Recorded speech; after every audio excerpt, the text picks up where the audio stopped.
The sun is dimming, and it's up to watch, review, repeat to save the stars. But we're not going to do it alone. Henrique Jaime is here with us to talk about Project Hail Mary, the film adaptation of the 2021 Andy Weir novel. Our mission begins in 3, 2, 1.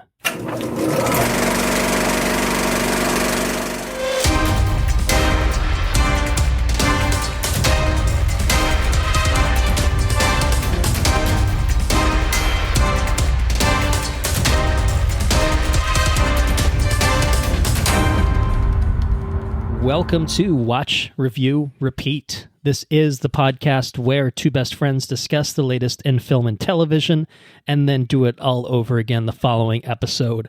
My name is Colton Brown, and I will be the commander of today's episode. The engineer of today's episode will be Mr. Andrew Meadows, and our science officer, Henrique Jaime. Things are going to go really great for some of us. We're on spaceship question? We are on spaceship. Yes, we are. To talk about Project Hail Mary. I think probably the first real big cinematic release of the year, at least as far as this podcast is concerned. I think probably the first time that Andrew and I have both made a trip to the movie theater. It's been a while, yes, indeed. And we decided just the two of us wouldn't be enough to cover a movie of this scale. So we, of course, brought in Henrique, and it's a non-Marvel project, which is a rarity, but I did check, and you have been on the podcast for something that has been non-Marvel in the past. Was it Star Wars? Oh, God, heavy. Actually, I think you were on for one of our Mando episodes, but I think most recently, the most recent non-Marvel was Dune Part 2. So that was a big one. That was we definitely need some help for that. Anyway, I felt really bad. I was like, oh God, we always make him come on for the Captain America Brave New World. And, some of these are like, especially in the past few years, like, we've gotten some rough ones, man. But no, I think we have a good one. And I think it's really fitting to have you on because, I mean, I'd have to check back the actual episodes in which this happened, but my recollection is one of the episodes last year, you recommended the book, Project Hail Mary. Andrew took the recommendation, read or listened to it. I guess you guys both listened to it, to be fair. We can get into that later, obviously. But I was the last to join, and but you did. I took the recommendation and read it. So all three of us have read the novel that is the basis for this movie. And so, I think we've all been looking forward to it pretty much since we read it, since we consumed it, however we read it, So very, very, very, very exciting movie to get into. Lots of things to say about Project Hail Mary. How's everyone doing? Let's start there. Everyone doing okay for the evening? Ready to talk some Project Hail Mary? Evening, yeah. I wish I could see some more stars from the city, but it's a little too much light around, but love space. Love talking about space, looking at space. Space is so cool, man. Haven't been to space some cool space shit. Yeah. Well, there's maybe still time, but yeah, we'll see how that goes. If you do make it, let us know. Right? Hopefully, make it back. That would be. We'd be happy to hear about it. Even if we don't make it out, just send in like some sort of satellite, some sort of probe, maybe. Like send it back. We'll get it. Yeah. I'll send some little message. Some weird time dilation thing. And like we'll be old men, but it'll be fine. All right. Well, before we do get into the movie, Andrew, Engineer Meadows, do you perhaps have a mythological trivia question? I have a mythological space adjacent. Ooh. Oh my goodness! So it's really, really tied in thematically, even within that confines. Okay, all right. What do you have for us? The constellation of the Greek hero Perseus is more easily visible in the northern hemisphere during what season? Fall, spring, summer, or winter? I could have surmised what the four options were going to be. Yeah, I had some guesses. I don't not know. This is a situation where the answers do not help me narrow it down. I think even if you gave me a I don't know where Perseus rules. There's certain things that wouldn't help. Yeah, I don't know where it is in like the and I assume this is based on the U.S. too, like because it's obviously different if you're like south of the equator and such. But I'm gonna guess that's based on here. Probably doesn't specify on there, but well, more easily visible in the northern hemisphere. During what season? Visible. Mm-hmm. Yeah. I don't know. I can take a guess. All right. What's your gut instinct? And if we agree, then I think we have to go for it. I'm just gonna go with spring. We're getting up on spring, and that's my guess. Well, that was, you have a different guess? To reduce it down to the 50-50 option, the 50% option, that was one of the two choices. Okay, what's the other 50-50 option? I want to see if it's my gut instinct. Winter. It is more easily visible during the winter. Well, I would have been very wrong because fall was calling to me for some reason. So I think we got to stick with spring. Maybe. I think maybe gut instinct maybe sometimes is the right one. May not be here, but I think we're going to try out spring because I truly have no idea. No, the answer is winter. Yeah, the answer is winter. Well, yep. I kind of feel like if it was spring, you would have just come out and said, you're right. But, yeah. It is almost, it is technically actually spring. Right, I'm like, it's technically started as of recording. Necessarily feel like it, but I guess maybe tomorrow. Could have really tied it in if spring was the right answer. But tomorrow will be nicer. It's probably nice and sunny and warm down in Florida. But yeah, I think we're done with the cool weather.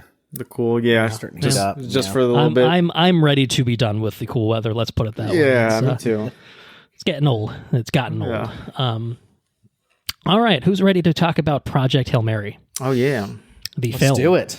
Mm-hmm. It is currently playing in theaters right now. We are pretty hot off the presses. We're recording this the Wednesday after its opening weekend. Not bad. First movie I've seen opening day. Wow! So I got excited. Yeah, I'm excited to hear about your theater going. I'll tell you all about it. I'm very excited. Yeah, we'll get there, and Henrique and I have our own story to share. We did see it together to have some sizzle. Film was written by Drew Goddard, directed by Phil Lord and Christopher Miller, based on the book Project Hail Mary by Andy Weir, author of The Martian and Artemis, and might be it. I'm not sure I think those are the main novels. At least those are the main ones for sure. Film stars Ryan Gosling, Sandra Hüller, James Ortiz, and Lionel Boyce. It's about a science teacher named Ryland Grace who wakes up alone on a spaceship light years from Earth, and as his memory returns, he realizes he's embarked on a mission to stop a mysterious substance from killing the sun and save Earth. So we're going to do fun fact, box office breakdown, non-spoilers, recommendations, spoilers, the usual deal. I'm going to just put a slight warning in here. Anyone that's seen the trailer kind of knows that there's like sort of a thing that gets revealed relatively early in the film that's a kind of a big deal, and I think that to dance around a certain character appearing in this movie kind of feels like kind of have to. It's going to be too tough to do that. The marketing made no secret of it, so I don't think we should make any real secret of it. There's a lot of stuff that happens in the movie in terms of plot that certainly we will reserve for spoilers. So anyway, I'm just saying right now, see this movie. If you don't want to know anything about it, don't stop listening to this and then go see the movie and then come back if you want to know absolutely nothing. But of course, if you've seen a trailer, if you've seen TV spots, you've been spoiled on the presence of one Rocky in this movie. So I'm just making that clear. I'm making it clear that Rocky is fair game to talk about for this episode. Maybe there's a fun fact related to Rocky. I don't know, but I wanted to put that up at the top so people are not mad about that if it comes out that, oh no, there's a character in this that's not Ryan Gosling. It's it's pretty big deal. Hugely integral to the movie, certainly. Anyway, speaking of fun facts, Henrique, do you have a fun fact, Rocky or not related? I do. About Project Hail Mary? Not about Rocky necessarily, but as the science officer, I did have a background, and you could say I'm maybe not quite as much these days, but I was something of a scientist myself. And so I feel compelled to weigh in, but actually not getting on my field, more into not astrology, that's astronomy. That's I say the same thing. I do that often too. Yes. Yeah, no, very different fields. I'm a Leo. But Yeah, actually, I'm a bit of an astrologist myself. Side tangent. There was an astrobiology class at UF. I at least like our first 2 years, I remember looking at it course catalog and wanting to take it and had like waiting to do some prerequisites for it. And by the time that I was looking for it, it was gone, or maybe they weren't offering it that year. So I never got to take it. So that's unfortunate. But anyways, this movie deals with Ryan Gosling's character, Ryland Grace, going to a distant sun of the name Tau Ceti. So this is a real star out in a different solar system. It's 12 light years away. So pretty far to get to. And pretty far. Yeah. There was a thought that there were, it sounds like 4 planets, like, I don't know if it's necessarily like exoplanets around this star. But then most recently they said, like NASA said 2024, 2025, they got more information that it was actually like blips and things and not actual planets. So there is no actual planet that they see orbiting the Tau Ceti from what I saw on NASA. Wow, it's a lone star.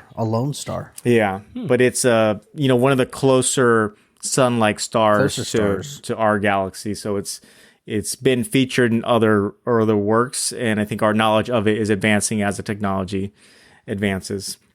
So there is no second planet that might play a role in this film, but it probably was when Andy Weir was writing the book. Because I think he definitely wrote it before 2024. So right, yeah, definitely published in 2021, and I think this movie's basically been in development even before the novel was published. I think like the rights for the novel were acquired with Ryan Gosling attached as far back as 2020, which is really interesting. That, I mean, obviously it's taken a long time to come together, but for to them kind of be on the ground floor with it is really, really interesting. So well, thank you for that fun fact.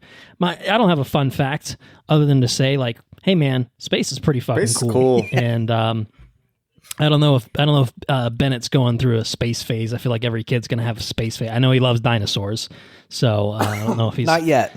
Yeah. Eventually, you'll probably get to enjoy that. And maybe, I don't know if you're looking forward to that, but that seems like it'll be a fun phase of parenthood. Is my kid loves space phase. I've got a pretty okay telescope. It's nothing crazy by any stretch, but I've got a bigger than average telescope up in the attic that I am very eager to break down, and I've held on to it for a long time, for the very moment when but it wants to look closer to the moon, and I'm very, very, very excited about that. So hopefully I've got enough space shit in this house to really foster that.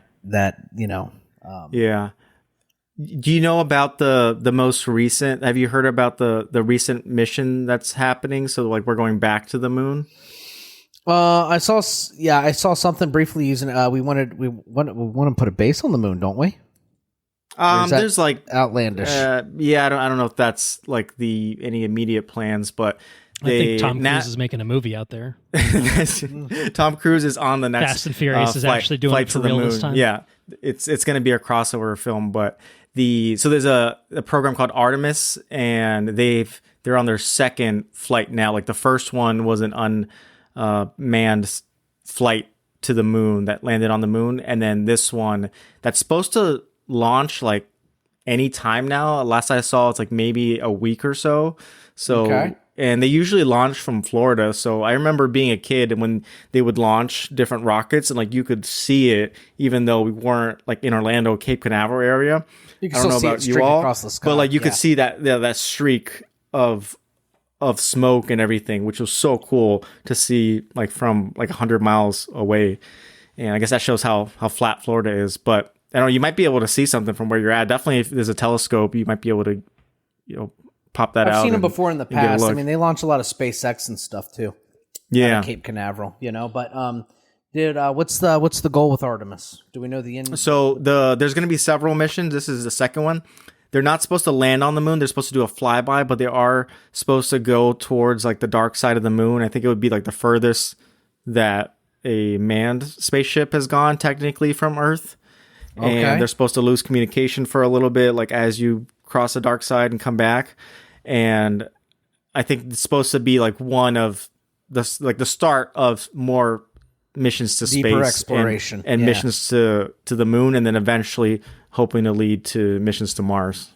Yeah, I've done a little bit of reading that that people intend to like use the moon as a jumping off point for further missions. Yeah, for deeper missions, just because you don't have the ease of getting out of the moon is a lot easier than Earth, right? It takes a lot less effort to launch off from there.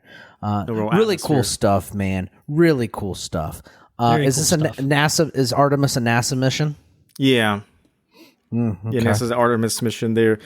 I think it's 2 Americans and a Canadian, maybe. There's like three people on it, like all really experienced, qualified, but it's funny because like age-wise, I don't think any of them were born before the Apollo mission that landed on the moon. So they've never have seen people land on the moon before. So it's just been that long since we've done it, you know. Just imagine if the human race dedicated like actual resources. Yeah, if we put our collective minds together because, there was something that was going to destroy our sun, and we needed to figure out a way perhaps to counteract the effects of this thing that's going to destroy the sun. Yeah, imagine a scenario in which the world works together and isn't trying to actively kill each other left and right, or just doing stupid shit, I don't know. What a world that would be, huh? Yeah. I think Eastling subscribes to the idea that Ozymandias from Watchmen was right. It's like, maybe we need a common enemy. It's true. Yeah, or he'd be wrong and we're all fucked. Maybe that's the real way it goes. And I don't know. Yeah. Anyway, space is cool.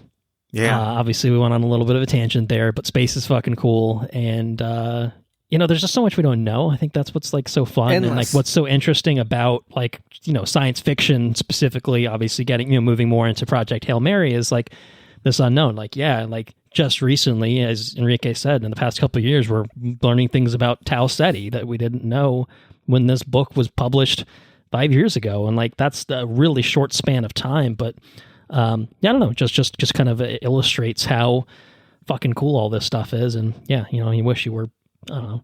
It's really humbling. You yearn for the days, obviously, before we were born, where, like the space race was a thing, and it was just like, our biggest rivalry in terms of country versus country was like space exploration, like who's going to be the first to like figure this out and get to the moon, and there was like ties to warfare, but still there's other things going now there's on. nothing I fun realize with war. That's an oversimplification of things. Of course, I wasn't alive, there were other things happening, but like at the end of the day it was kind of just like, I don't know. It's cool. It's cool stuff, Now it's like, that's fucking depressing. Like now everything's bad. Horrifying stuff, Everything is bad, yes.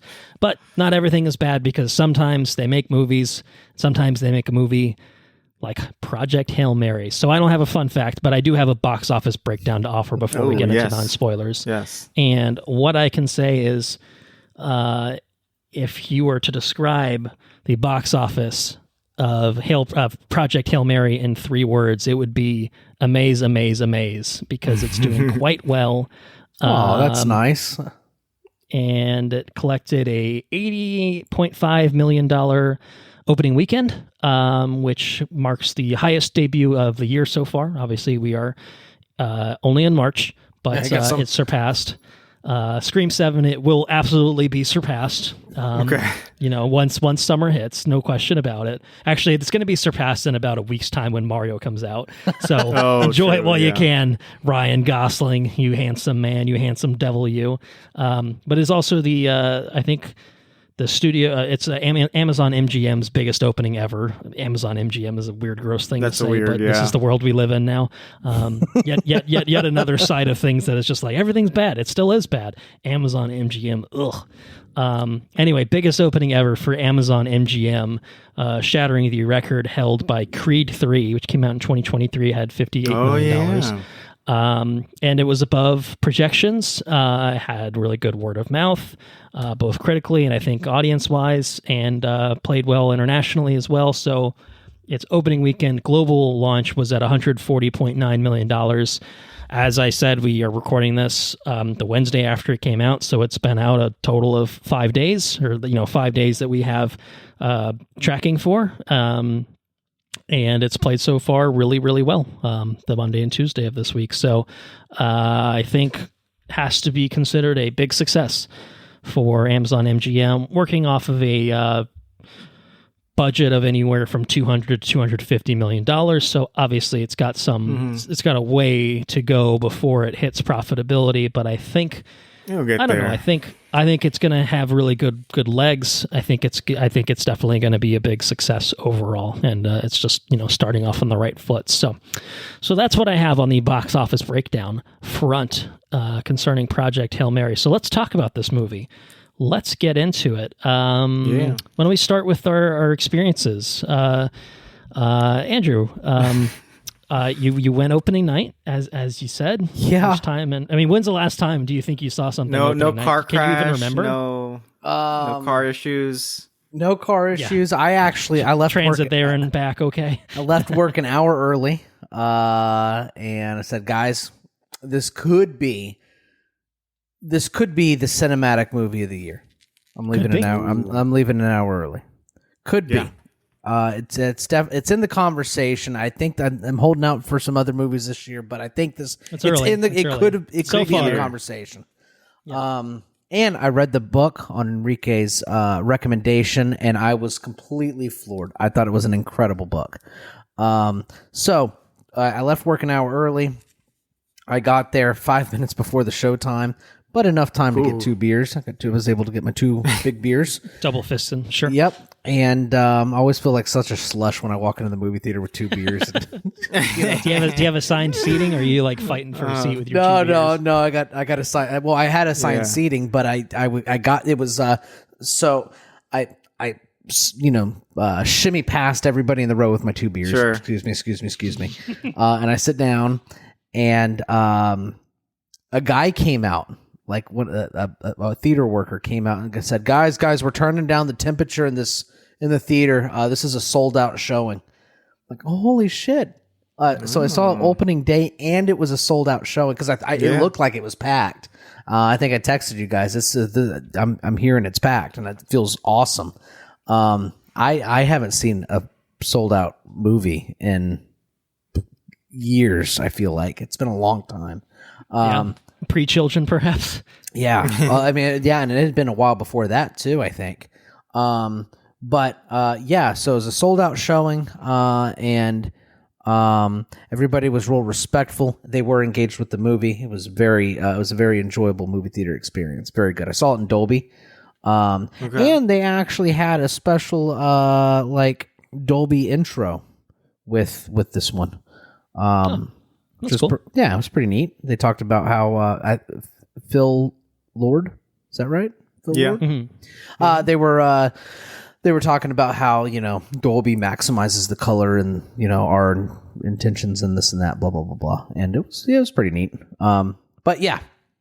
So I had a very very very awesome showing. So how'd you guys watch it? Well, we saw it together out in a state called New Jersey.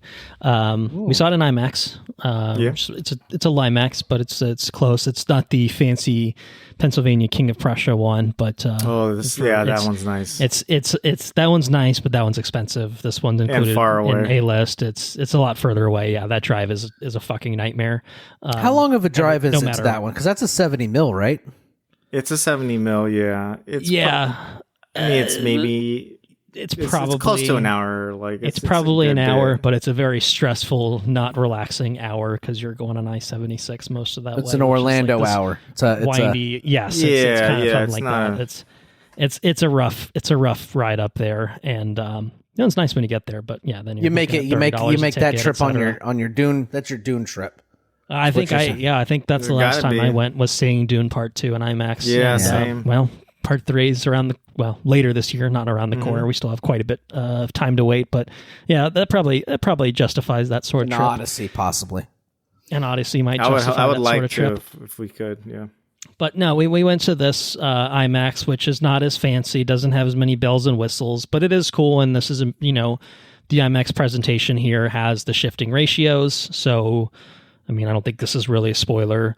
Most of the, I guess we'll say, present day stuff is with the expanded ratio, and then the flashback stuff was kind of, a little, and like more of a standard aspect ratio, which I think there's other ways the movie signifies very clearly, like, hey, this is a flashback, hey, this is now, like, obviously you can tell because of what's happening in the story too, but there's ways to kind of signal a transition there, and for the IMAX experience that was one of them.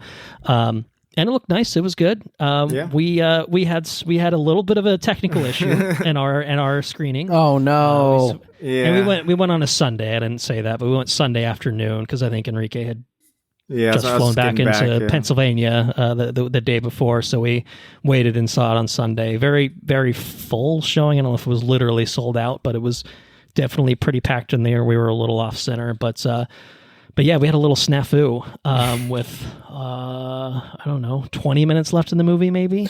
Oh no! Where everything went dark. Everything went dark. Oh, for like Jesus! For like I don't know, like 5 seconds maybe. Like it actually went dark, and then the sound started playing again, and it was just the sound. The screen was totally blank, totally dark, and we could hear stuff. And like this was big moment, pretty important stuff happening. Yeah, this is like the climax of the movie, arguably. Well, we can revisit this in spoilers to talk about like, hey, what did we sort of listen to, and not actually see. But yeah, that happened, and it played for I think maybe 5 minutes without the screen on, and then the screen came back on. But we had missed, we didn't see like 5 minutes worth of shit. Part of the last 20 actual minutes of this movie, we missed like a full quarter of it. And it was kind of just like, fuck. That's and so fucking sucks, we got to very close to the end, and then it stopped. Like just paused. Like someone hit pause on the projector. And then I think the projectionist shouted something, and then they had a theater worker come in, also say like, hey, I think they basically lost power to the entire theater for like a second because Anna was there. She ran out, and apparently like their soda machines were down. It was like a whole thing, like all the entire theater. Yeah. Everything was fucked for like a minute, and so they have obviously been trying to unfuck everything as fast as they can, but it takes time when you've got 20 screens or whatever it is. And I said, all right, we're gonna put it back where you were. We're gonna let it play from that point. And so they did. They did bring it back to exactly what it was. Good. So the 5 minutes that we missed. Yeah, I mean, it was obviously like 15 minutes of pure fucking chaos and being like frustration, being like, well, I'm like so engrossed, and now I'm so taken out of it, and now I'm pissed because I'm hearing shit but not hearing shit, and then like parts of that was were even like worse. Parts of that when we did end up watching it were like basically in silence, so you truly had no idea what the hell was going on because you couldn't hear anything. It definitely sort of marred the experience, but I do think they made it as right as they could. They tried. They did what they could to make it right. So anyway, it was a very interesting experience that memorable, and no one's fault. I think they actually handled it quite well. As a former theater worker myself, I'm not sure that they really could have done anything much better other than just being get a fucking generator faster. Could say that. Yeah, well, yeah, and it was weird because like the weather was fine. I really don't know what it was. Yeah, it hadn't started raining yet. Like I don't know. It was a sort of just random, almost blip glitch sort of thing. I don't know. It was a odd occurrence, but that was our experience. I don't know if Henrique. I don't know if you have anything to add. That definitely like hindered, I think, some of the enjoyment. So I was like, I think I have not gone back to see the movie again. I do want to see it again. I think that's where you're getting at, and I agree. Yeah, I don't have A-list, so I reached out to AMC. I was like, hey, like the power went off and we missed the crucial part of the movie. I wanted to watch it again. Like, can you help me out? And then they were cool, and they are sending two like vouchers, I guess, so we can go rewatch it. That's nice. Yeah, that's very nice. I again, as a former theater worker, that was the only thing where I was just like, I guess you could, give out vouchers for people to come back who kind of feel like that kind of robbed them of the right sort of a little bit. way to Yeah, watch I it. mean, they tried. And I think because they fixed it enough for me that I wasn't going to push back. I have A-list, so it's less of a big deal. I was like, I don't know. I think that the like in the moment, the frustrating thing was like, am I just going to lose that 5 minutes of movie? Yeah, because I don't think I'm going to even want to record this without having seen that pretty crucial 5 minutes of movie. That's not bathroom break. That's that's like, I don't know, like you're missing half of the finale of a TV show. Like, it's not the way to do it. That's for sure. So anyway, that's good. I'm glad they're and I do want to see it again. I think almost Dolby. I don't know. I'd like to see it again in premium format, but with Mario lurking, it might be. I don't know. I don't know if we'll have time, but we'll see. All right, let's talk about the movie itself. Andrew, let's go back to Henrique. I'm going to give it to you. Sorry, Engineer Meadows. Oh. The science officer is taking priority on the science. He's taking priority. Okay. He's going to get first dibs. How do we save the sun, Henrique? Yeah, how do we do it? It's pretty easy. You just have to go all the way to another sun that's so far away that it's almost impossible to get to. Turns out we're very lucky that the thing that is destroying us is going to be helping us get there. Ooh. Yeah. But no, this is I read the book. I actually listened to the Audible version, which was fantastic. I think just some productions are good and great. Like generally Audible is pretty high quality. This is fantastic. I think the work that Ray Porter did in the narration was incredible. I think it really brought Rocky to life. Yeah. And so I came in with high expectations. I wasn't scared or I didn't think I would be let down because of the team behind the movie. Like I like Ryan Gosling, I like Phil Lord and Chris Miller, Greg Fraser, like Drew Goddard. Like there's a lot of great people working on this movie. So, and I think it only comes out like this with this group. I don't know that there are many amazing talented filmmakers and crews, but I think this was a team to make this movie, and this was such a movie. I feel like this is what filmmaking sometimes has to come back to. There's plenty of CGI and things like that, but it's just there's acting, there's movie, there's stakes, there's practical effects, there's story, there's heart, there's emotion, there's music. It has all the things, and I feel like it's been a long time where a movie has straddled the popular and the critical sides of it. I feel like nowadays it's a lot of Oscar movies. I think Sinners was pretty good for that too. I think it did well with both, but I feel like other than the superhero things, which don't get the critical praise, we don't get the E.T.s, the Jurassic Parks, those kind of movies, Indiana Jones, and even the first Rocky, this just seems to appeal to everyone, which I think is awesome, and I'm glad. That's a really good parallels you just drew there. I'm glad. It's just it's a great science fiction flick. It's not as intense or as deep as some other science fiction work, but it's just it's a great movie. It's a great story. It's really approachable with the science even, and I think everyone's appreciating. The people that just like a fun movie can appreciate it, and the people that like a really well technically made film can appreciate it too. So that's how I felt kind of from both sides of it, really being able to enjoy it from both angles.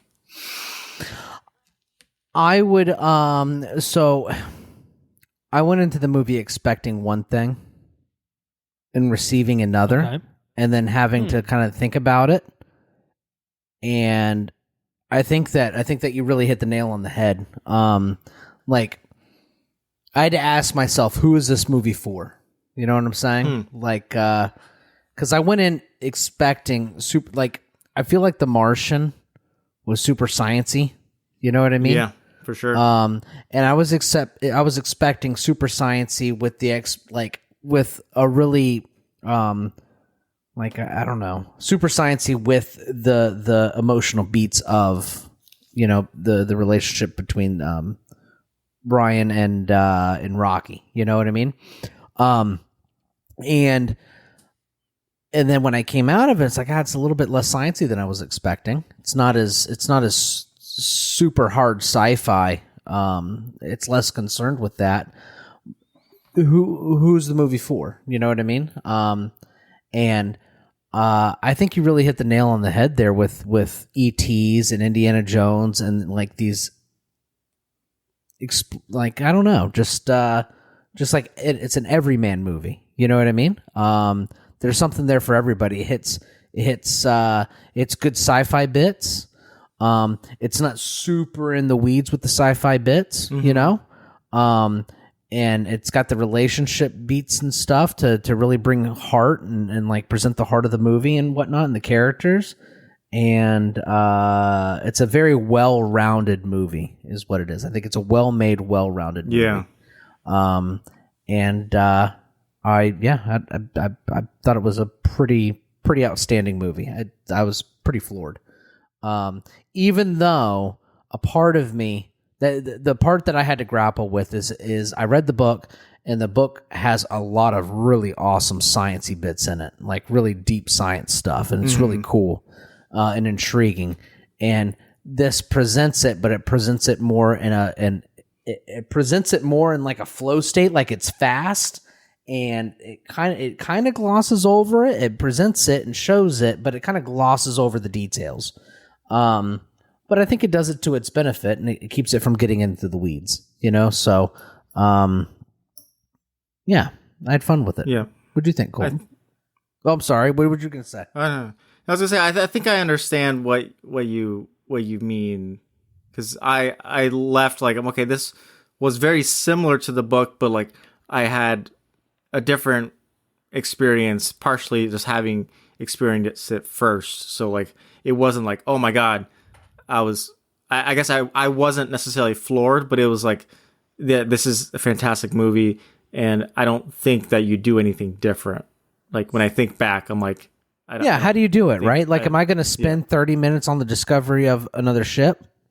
Right. I think it's just the Hollywood movie. This was it. Yeah, I think you're right. I agree. Yeah, totally. I mean, this is the kind of movie that we refer to as a 4-quadrant movie, and I think that's a very keen observation to say that it is for everyone, and I think that's really true. The quadrants are men and women over 25 and men and women under 25, and obviously men and women kind of split. That's the idea, is like, is this the kind of movie that has that sort of universal appeal? And I think the answer is yes, and I think the answer is yes because of what Andrew's talking about, because they're taking some of the maybe a little bit more hardcore sci-fi sort of elements of the novel and stripping those back. Not taking them out, but stripping them back and making it not the focus. The focus of this movie is Ryan Gosling. He's handsome. That appeals to everyone. You know, he's a great actor. He's fucking committed to this role. He's doing an amazing work, and he's very charismatic, and it's a heavy lift because he's great. This is a movie that, in large swaths, is just one guy, bouncing around a ship, figuring out what the hell is going on. And then obviously it evolves. There's flashbacks. There's more to it certainly than that, but it's a big ask of an actor to try to carry something like this. And even when it is him and Rocky, it's him and a rock creature kind of, it's not a traditional, sort of, cast, it's not Emma Stone. It's not Emma Stone. It's not. This is not La La Land we're talking about. That's for sure. But yeah, no, I think it really succeeds with flying colors. I think it being that sort of thing that kind of hits the mark for everyone. It is a crowd pleaser. I think all the things that you kind of rattle off, Henrique, I very much agree with. I don't remember what they were, and I don't remember what order you said them in, but like, it's you said a movie it good, that though. is. You did, you nailed it. It's incredibly entertaining. It's got a lot of spectacle. It's like, it's got heart, the emotion, and again, everything you said, whatever order you said, I agree, and it's all just really, really well done. I think, it's a long movie. It's, 2 hours and 2.5 hours. I think 2:36, I think is something where it is, and and yet it feels pretty zippy. Fast. It covers a lot of ground within that span of time. This could be a 3-hour movie. This could have been a 3.5-hour movie, and it could have drilled down into some of those things. And I hope if there's a director's cut where that happens, great. I'll watch that. Bring it on. But I think that they managed to bring this into to pare this down to a really great cinematic event. I mean, truly and honestly, a great cinematic event that I think demands the big screen. I think, the sound design, the visual language of the film, the emotional core, and like the characterization is all just, you've really got everything in this movie to like, and there's really not a whole lot in this to not like, to be quite honest. I don't, it is a crowd pleaser in the right sorts of ways, not in a pandering sort of way, but just in a genuinely, like, I don't know. It's just a movie. I think it's a blockbuster movie. It's a blockbuster movie, but like in the right ways. More than something like, your traditional Marvel movies that you're getting. And like, obviously we've had Marvel movies that have been a cut above standard blockbuster, and like, this is definitely, I don't know, just it's a Jurassic Park. It's a E.T. It's a like both. Yeah. Right. But it is like that original era, because we've gotten however many Jurassic Parks, and only one of them has actually really hit all the right marks, all the right benchmarks. They've tried and failed, many times, or at least haven't succeeded quite as much. And there's really nothing quite like this either. I mean, obviously there's space movies for sure. Even Dune is not quite the same, right? No, Dune's heavy, not quite this. Dune's heavy. There's definitely something to it, and I think I'm going to try to... Like, I think while you look something up there, I think Jurassic Park is a perfect like parallel, because you can get real in the weeds about the like, how did you restore the dinosaurs? And I never read the book. Dino DNA, and and it goes over it quick, but it's mostly about getting those kids out of the fucking dinosaur area. You know what I mean? And then you have when music. They do spectacle, it's like a true spectacle. It's practical. And I feel like sometimes it's like, it's cool, it's practical, but like, no, but it does translate in a way. I think the work with Rocky, like using puppets, like it makes a difference. Like, it's not just because it's harder. I think you see the difference. Like, it's translated and like, in their interaction together. And if they don't do that, I think the biggest thing for the movie is like, if you don't nail Rocky, you can't have a successful movie. No, he's the heart. He's really the heart of this film, and what makes this film different than other space movies, right? Is the connection that it's kind of like a buddy cop science, like we got to work together. He's Grace's heart. He transforms Grace. He transforms the main character. And I think without a good Rocky, and how do you make this creature that's like a rock spider thing without a face so cute? I think the puppet they cast did a really good job. Yeah, for sure. Oh, incredible! This rock creature, the puppet that they found. It's got it going on. Great stuff. Yeah, I thought it was interesting too, because it kind of like Rocky kind of had a little bit of a face, a little bit. You could see it in like definitely some personality. He definitely had personality. But there's like no eyes, right? And there's like, but there was like this mouth. One dimple in the rock. I felt like I found a face on Rocky. And like maybe you're like you're looking for it. You're like, I gotta see the face. A little less spidery, I think, than as described in the books, but still very quintessentially a Rocky sort of spider looking thing for sure. Yet so lovable. so lovable. Except the way they eat. It's disgusting when he eats. well, we'll talk about it. The quote that I was looking for was from Ryan Gosling. He made a surprise appearance I think at opening night showing of Project Hail Mary, and he said, cool. 6 years I got the manuscript. Yeah, he didn't show up to ours. He would have been very upset with the shit cutting out partway through. He would have been really upset. He would have fought for us, though. 6 years I got the manuscript, Gosling said. It's the most ambitious thing I'll ever make. It seemed impossible. It was too good not to give it a shot. 6 years later, we did it. Here we are. We're all back in theaters. And here's the thing. it's not your job to keep them open. It's our job to make things that make it worth you coming out. And I think that's really, like that. hitting the nail on the head, because this is the kind of movie that puts that I'm glad is putting asses in seats, but it should put asses in seats. And I think that they did a good job of building the marketing and the hype. And yes, maybe they could have concealed Rocky from the marketing, but I think that it's so core to the movie that I think that it was probably a smart gambit on their part to put that kind of more or less front and center. I mean, Ryan Gosling is front and center. That's usually a good marketing move for understandable reasons. But there's been other movies with Ryan Gosling front and center that have not done anywhere near not done as well as this, for sure. Yeah, no, but I don't know. I think they just this is the kind of movie that is just knocks everything out of the park. Credit obviously to Lord and Miller, who have done a lot of great stuff. The two Spider-Verse movies we've gotten so far in the past 20 years since they've been making them. Maybe we'll get the third one eventually. Waiting on the third. The Jump Street movies were great. Maybe they would have made a really great version of Solo. We'll never know. But yeah, no, this was just really phenomenal.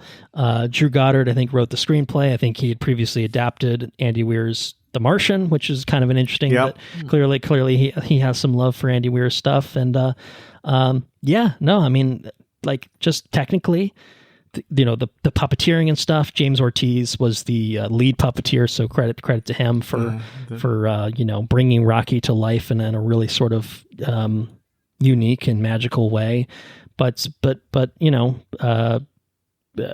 that, Greg Fraser, as we talked about, cinematography, and Daniel Pemberton for the score was really was I think a high point of the movie as well.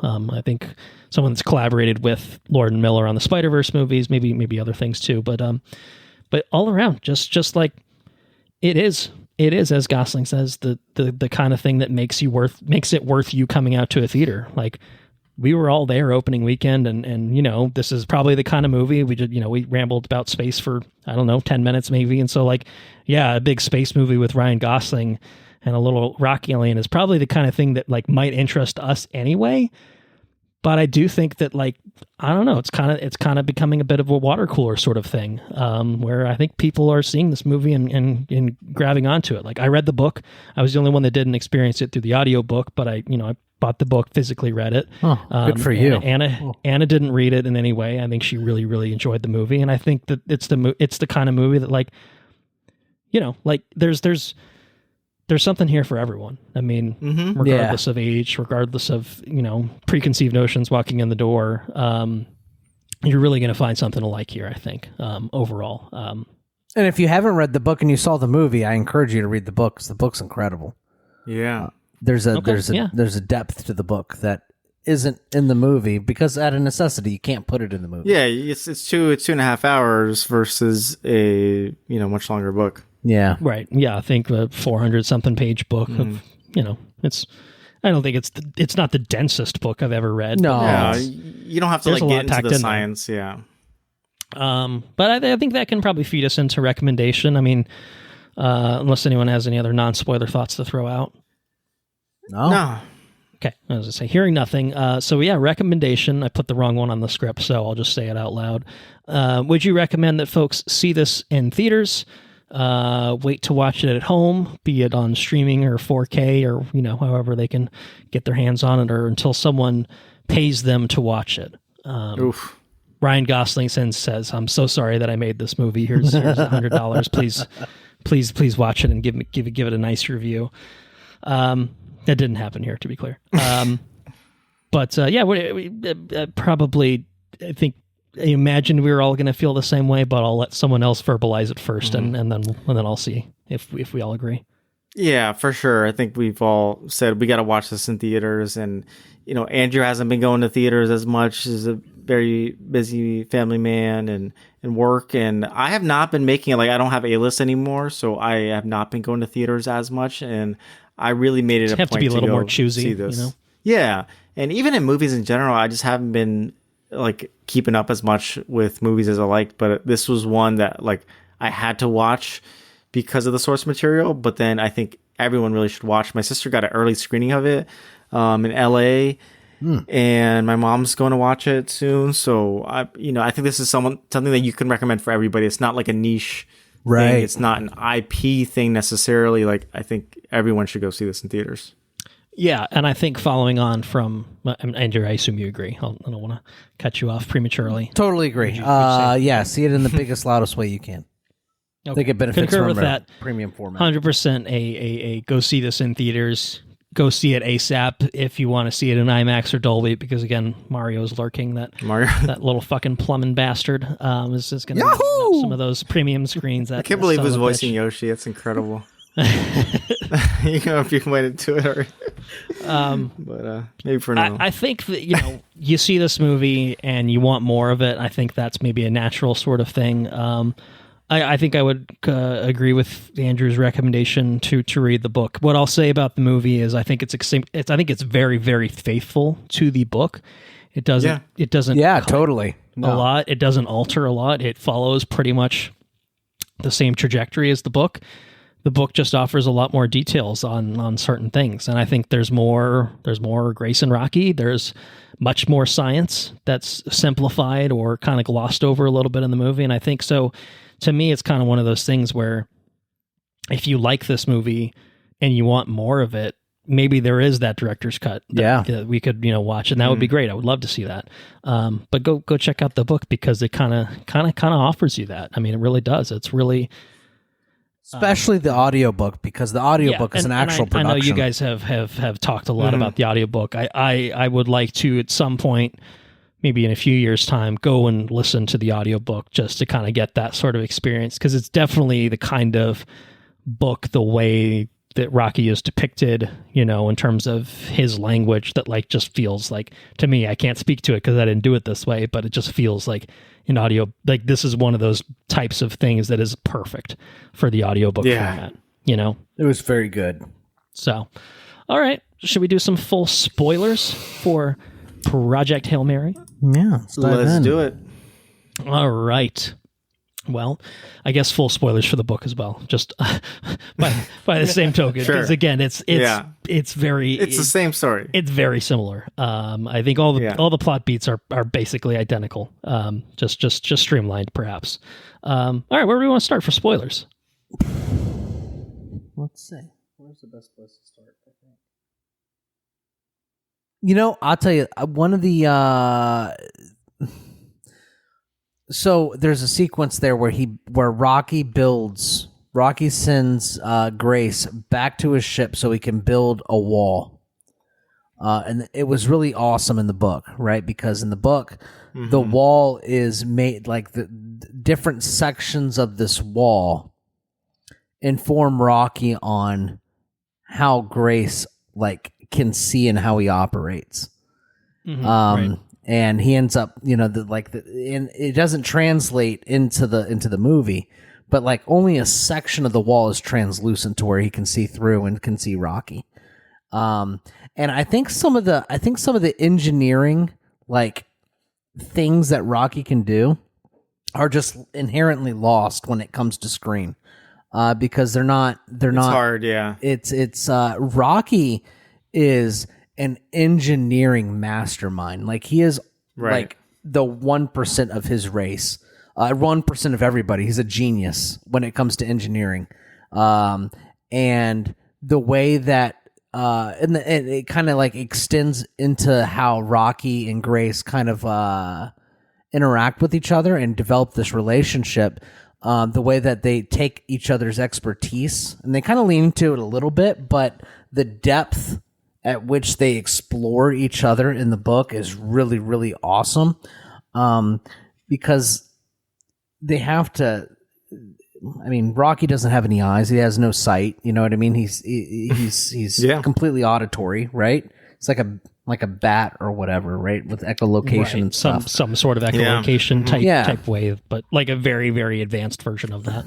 Yeah, like Daredevil. And it's like Daredevil is also an engineering genius, and he can make anything. He can take a what is I guess is it a noble gas, xenon, or and it's, and it's a solid, which defies everything that humans know about this gas. It's like what.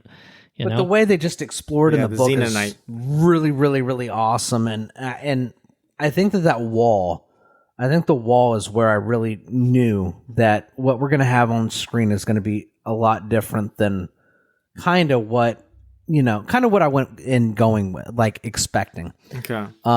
Yeah. And I knew it was going to be different from like Jump Street when the movie started, the first frame of the movie. Right, because he was already moving and stuff so quickly. I was like, "Oh man, this is moving at like breakneck fucking speed." Yeah. It doesn't spend 20 minutes with him. Like, what's my name? Like the book very much is that of. Yeah, and there's a whole chapter where I know nothing about myself. I don't know where the fuck I am. I have to like earn my way out of this compartment into the next compartment. Am I smart? I have muscles. Cool. Right. It moves very slowly in the book. Not that the book's terribly long, because it's not, but it's compared to what we liking get. Kids. Ugh, yeah, it's a weird feeling. Like, oh no. Oh, thank God I'm a teacher. Thank God. It's which a little bit of that was in the movie, yeah. Again, and it's like all of that is still it's actually there. in the movie. It's there, yeah. It's very faithful. It's not that obvious. No. And like again, like in like that example with the wall, like people that have read the book kind of know what's happening there. I'm not sure if it's completely obvious what's happening there if you haven't read the book and have that added context for like, why is this wall built in this particular manner? Why is there one panel that is translucent? Like what's it's implied, it's there, and maybe I'm just thinking people are dumber than I should give them credit for. But like, I mean, come on, it's the world. Well, unless you're Grace, I mean, unless you're like the 1% of like human knowledge here on Earth, I wouldn't have gathered that from screen. No, right, exactly, and so. So it's internalized. There's no internal monologue with Grace in this movie. Like there was in the book. There is a like, I think that the video diaries, I think, are actually a smart way of handling that. That is true. To because that's what it is. Like, it's really tough to translate, this sort of inner dialogue. And like for a book that is about one character other than flashbacks not interacting with anyone for, I don't know, maybe a fourth of that book. How do you do that without him just, like obviously some of it can be told with visual storytelling of, him looking around and hitting buttons and sitting in the chair and saying, I'm not a pilot, pilot detected, like stuff like that. You can kind of get like, we know he's on a spaceship. We know something's going on. We know he's kind of fucked up. And I think they changed it a little bit where he's getting drunk. I feel like right off the bat, I don't think that was quite in the book. Or they didn't remember it that particular way. I could be not wrong. That early, no. Not that early. Yeah, I think he finds the alcohol later and has a little party with himself. But or with Rocky, I guess at that point. It is different. It is different. And it is like. But I think they did an effective job to me of everything's still kind of there. It's just not as obvious or explained, I guess. The one thing that I would say that I missed that was present in the book was I really enjoyed the sciencey bits in the book, but I really, really enjoyed like him discovering the relationships he had with the individual crewmates of the book. That was pretty. Yeah, the relationship was really, really, really super focused on. I can't remember her name. The lady that was in charge of the whole project and Rocky. Those were your three. Those were your three characters. You know what I mean? Those are the people that you care about most, and like the whole thing. And the relationship that he had with the crewmates was pretty. I felt like it was pretty well stripped away.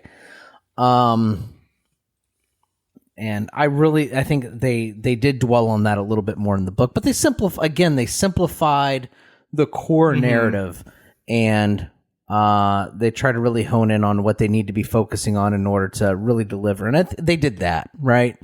But like, for example, when he took the Russians' alcohol and got drunk with it, that was like a ceremonious thing in the book. Like, I'm going to take your vodka and we're going to drink it and we're going to party. And I'm going to remember you. You know what I mean? And this and that wasn't really that. He was just getting drunk in the book or getting drunk on the screen. So some of it, I feel like I missed some of it. But I think that I tried to remove what I came in knowing from it once I realized it was going to be a little bit different, you know? Yeah. This is not an issue.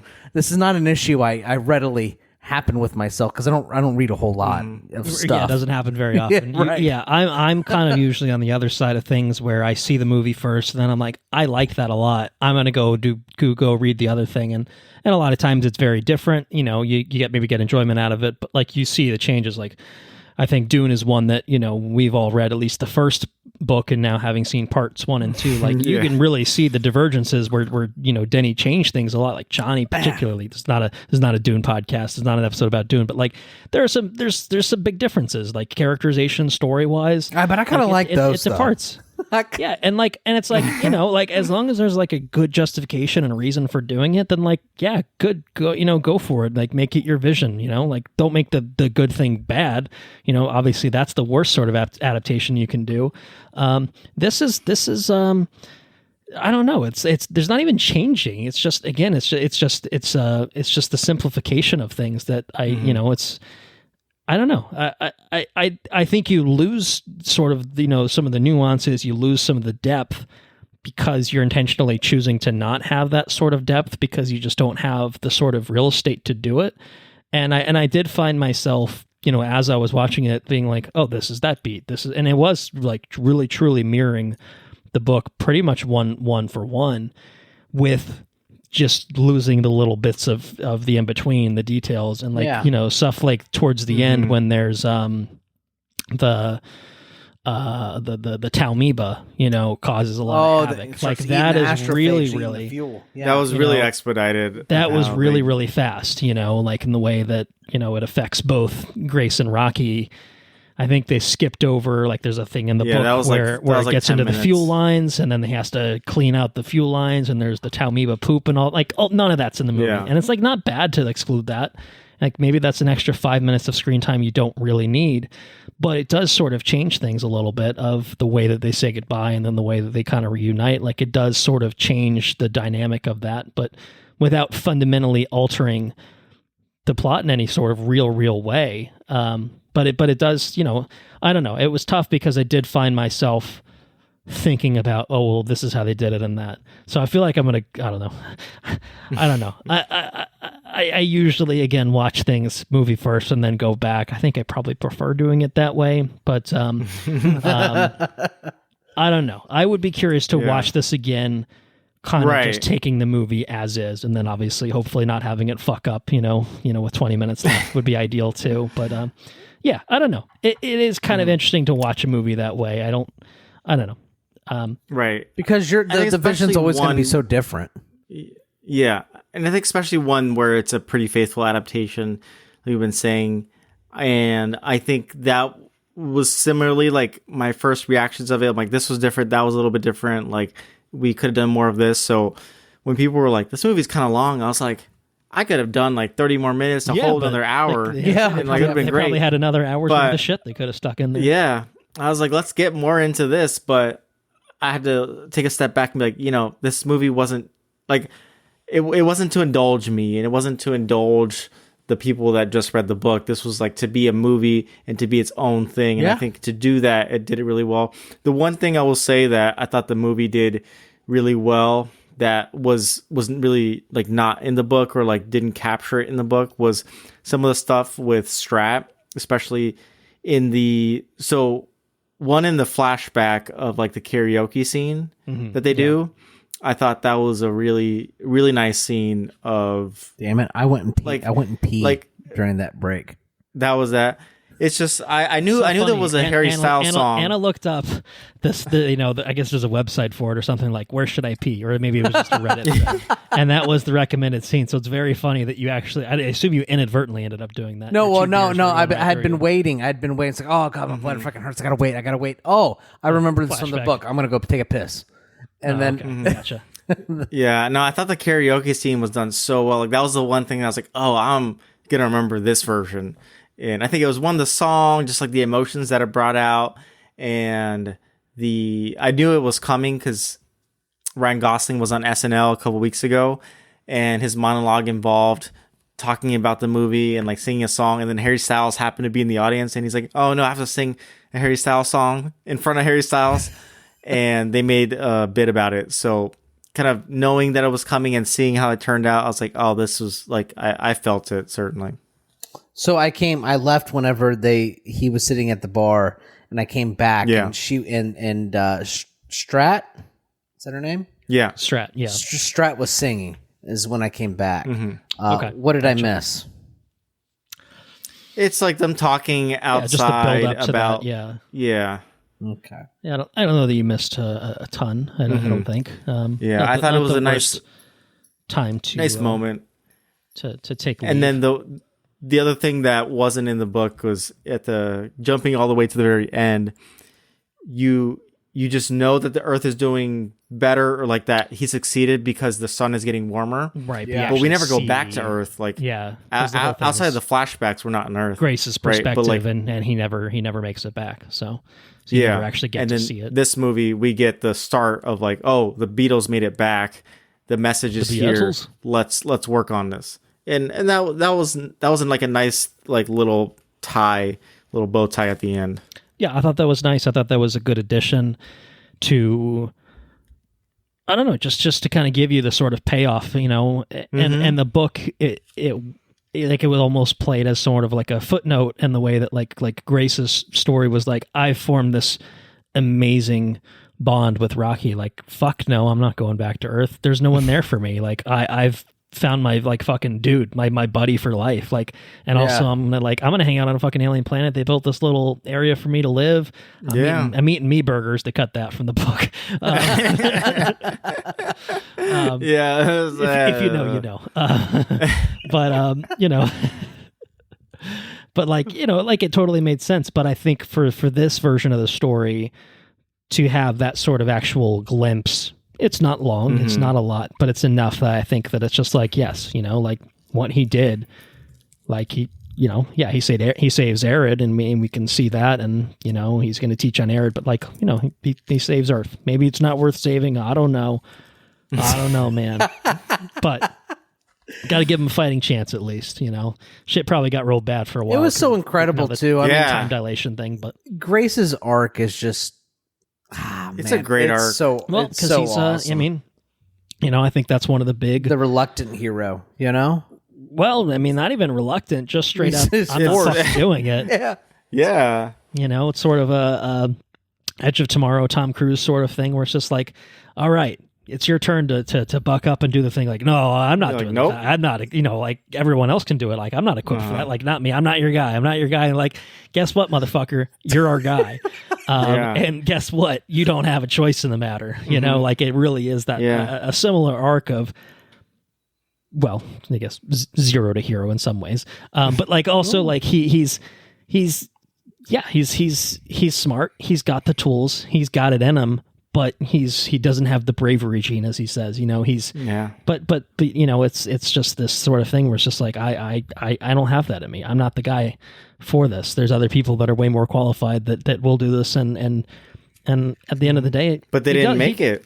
He does have it in him, and he's the one that did it, and you know, for whatever reason, he's the only one that survives of the three that go out into space, which to tie into what we said at the beginning of the episode, unfortunately, Andrew and I are now deceased. We did not make it through our comas, our induced comas. And Enrique, you have to talk for the rest of the episode and sign us off. Well, I better get another little friend to help. Yeah, we need a Rocky type. Yeah,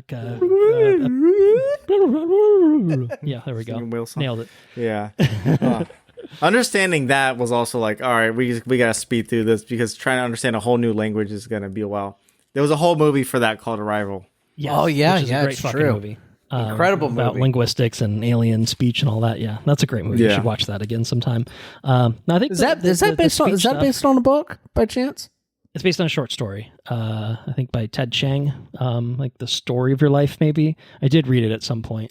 Was it really good? And it's good. It's good. It's less, as I recall. It's been years now. The thrust of it is in the movie, but the movie definitely is. It's not like this, you know. This is really close.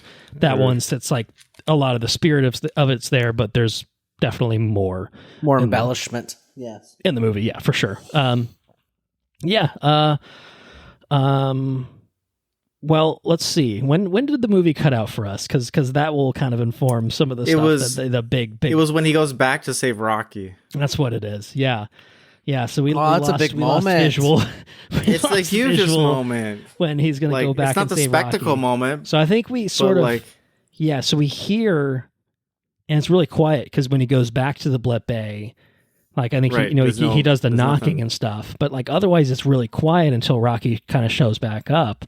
And like, so we were just like kind of hearing this, like completely no context. And then I think we got the Earth scenes audio without the visuals.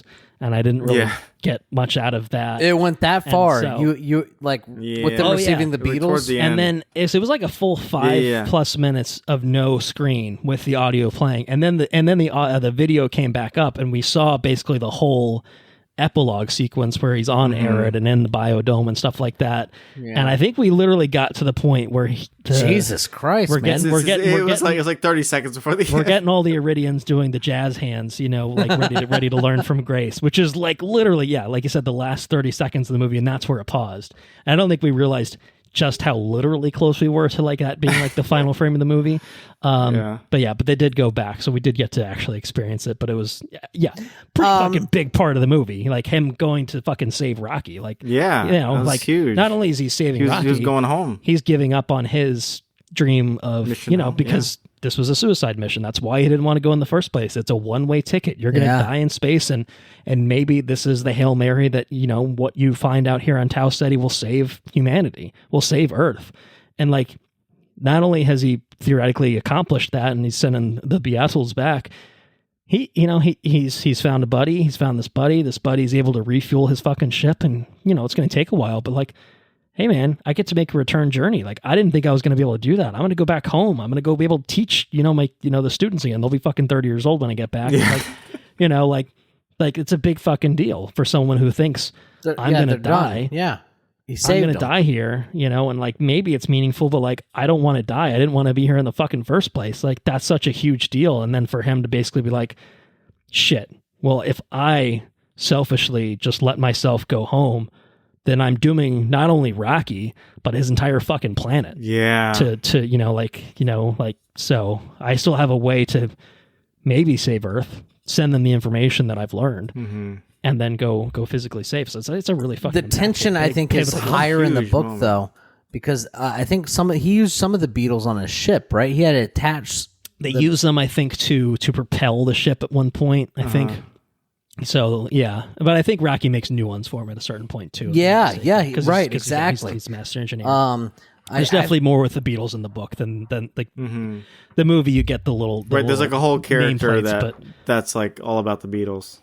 Yeah, the guy that made the Beatles.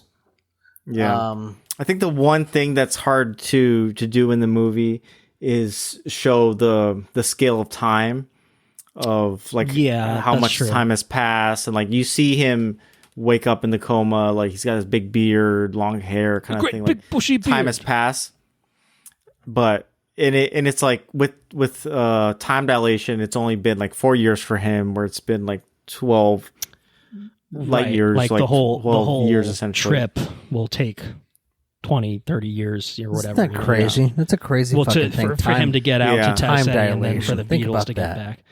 Yeah, I don't really understand it, like, relativity and all that space stuff. I still don't really understand it. Like, I understand that it's a thing and that it happens. Yeah. How and why? Maybe I should rewatch Interstellar, because I feel like that very, very you much. You go there and come back, and like, you're just going there. But like, we're 3 decades older. It takes however long. I mean, it's all about how fast you go.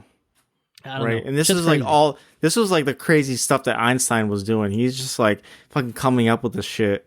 And he's just like, oh yeah, by the way, like if you travel like close towards the speed of light, like time will slow down for you. And I was like, what the fuck? How does that work? Nuts. Yeah, I don't know. I understand it's a thing, and I can see on Wikipedia that it tells me about the thing. Like, oh yeah, I guess that sort of makes sense.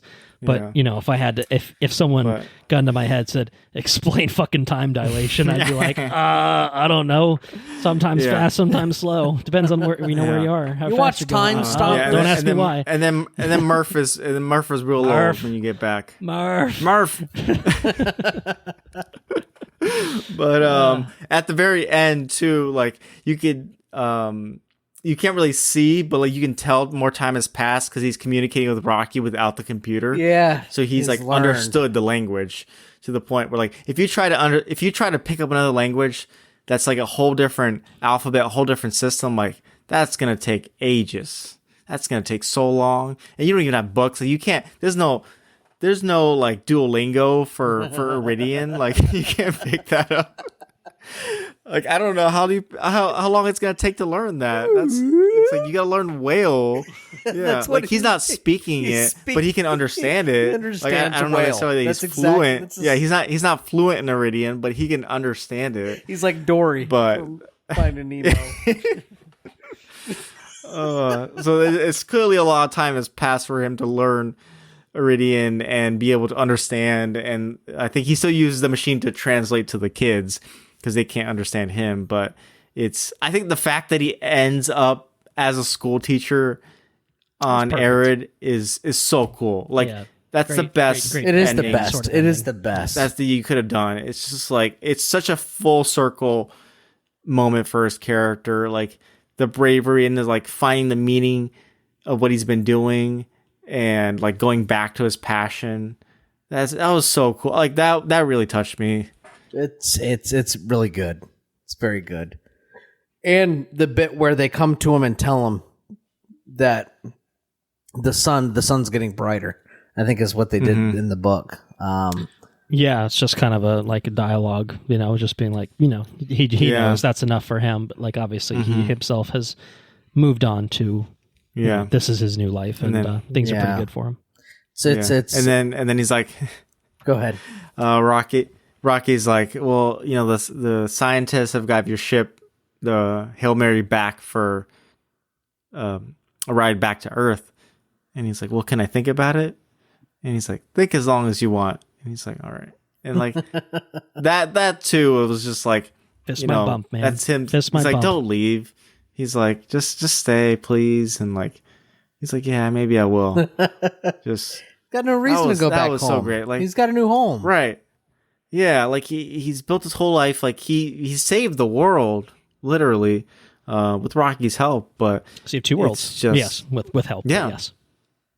And like that's so amazing. I think the tying back to the time, like in the book they spell out how long Rocky's been there. It's been like 40 years or something. That's like right. He's just been chilling out there with his whole crew. His whole crew's dead, and he's there all alone. And his mates wait. Adrian's waiting for him back on air. Right, like it's like he's been in Tau Ceti longer than Grace has been alive because he's been there for like 40, 50 years. Yeah, right. Yeah. Right. That's not really captured here. I feel like yes, that's definitely something that's the depth, not completely. Once again, the depth is not there. But I think the meaning's still meaning's there. The like weight behind it and the meaning of it. But it just there's a sense of like there's a sense of like stakes that are in the book that aren't, I don't think, translate or they're skipped over. I think, I don't know, just like a number of different things. The depth is missing. But I think if I didn't have any pre-existing knowledge of the book, if I just came in and watched the fucking movie, I think it'd be an awesome movie.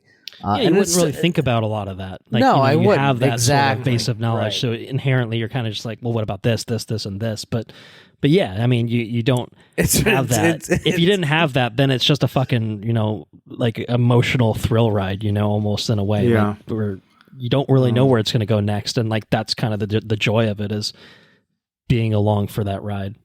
Yeah. So I think they did a good job. But if you have any sort of desire to dig any deeper, if you think any of it is interesting beyond what you got on screen, I think you would very much enjoy the book. It's very good. For sure. Yeah, I agree. What did you all think of the same, just more of the scene where they go to Adrian, so like the planet around Tau Ceti where they have to go get the Taumiba? and like they go down. I feel like it's like the big like spectacle scene. I think visually he has to go out. Yeah, it was outstanding. Gorgeous. Visually, it was gorgeous. Yeah.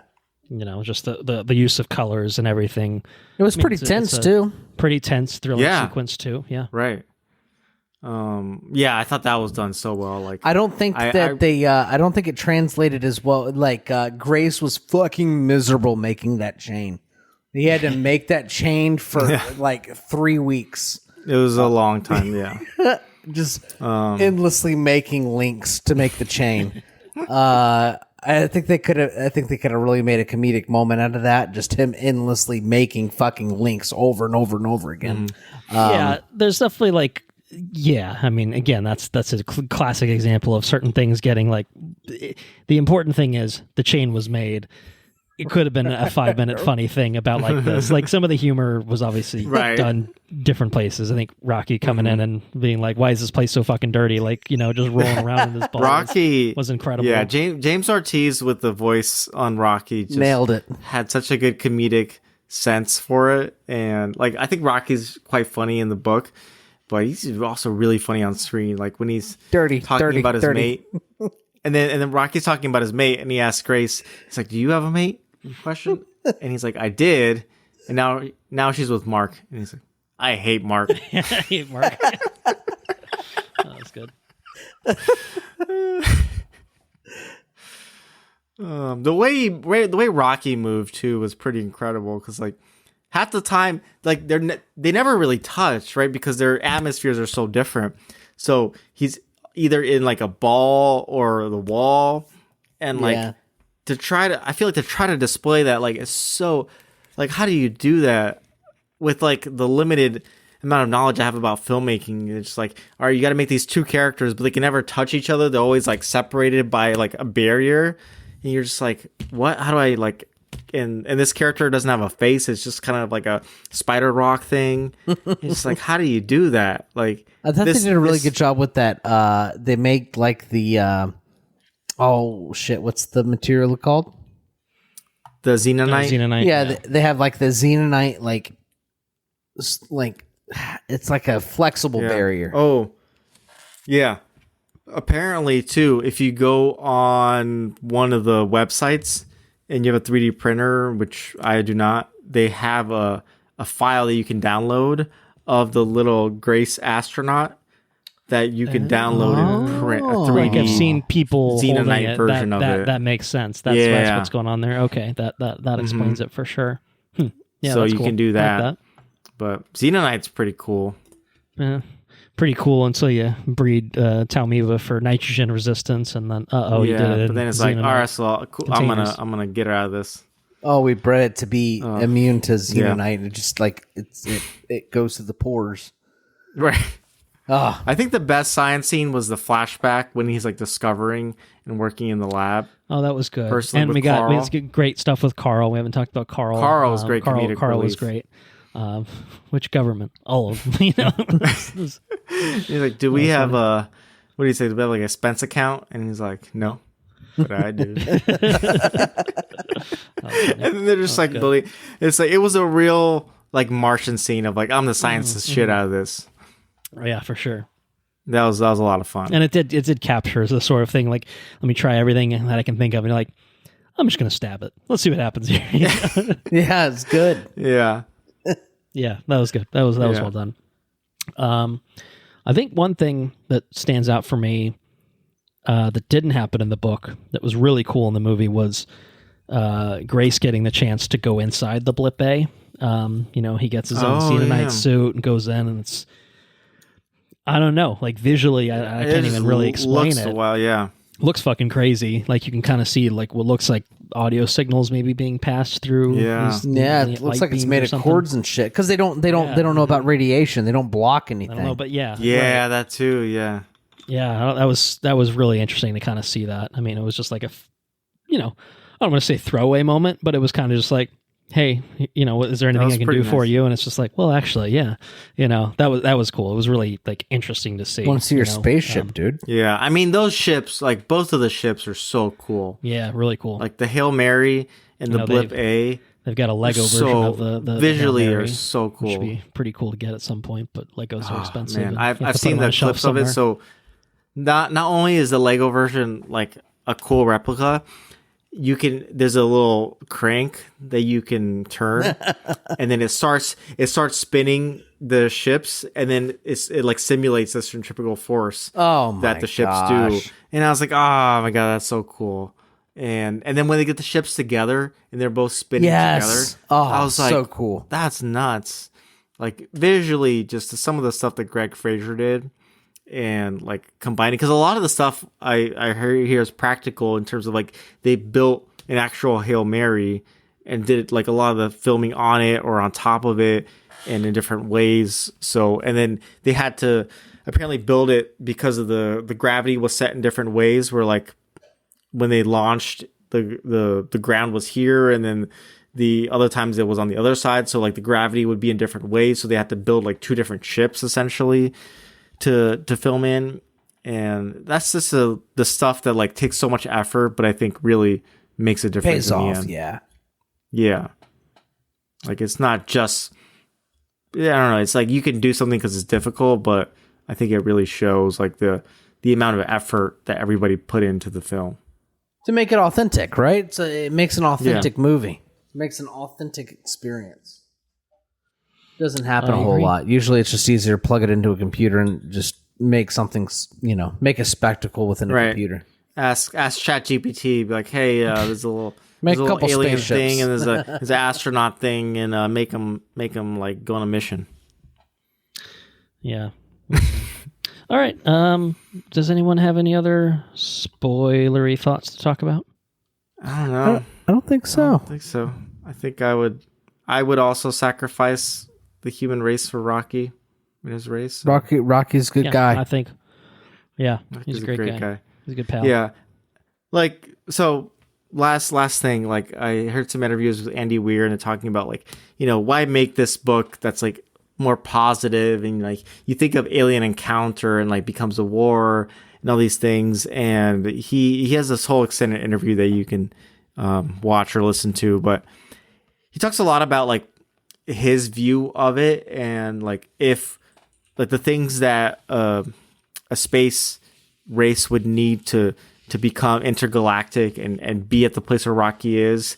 His interpretation of it is like, they would have to work together. They would like have to be communal. They would have to have jobs. They would have to communicate and all these different things. And it's like, and I think in turn that makes a species that is ideally collaborative, like and has a good nature. And that's, I think, some of the inspiration behind Rocky.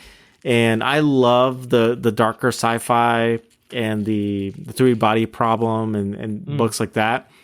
But this was so positive, and it was so nice to see. It's just like, the end of the world is happening, and not only is humanity get its act together somewhat, but another species that really has no significant investment in your species, like they just need to survive.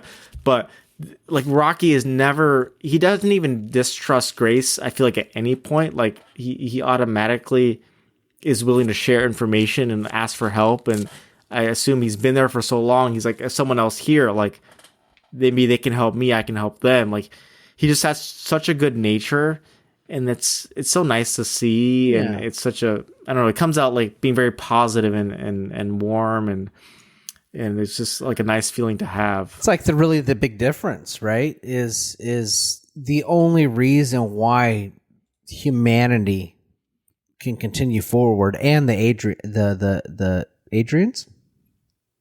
that right? Iridians. The Iridians. Yeah. The only reason both species can really continue is through collaborative effort, and it's the only way they make it, right? So it's really it really turns you talk about the 3 body problem. It really turns that theory on its head. Yeah. Right.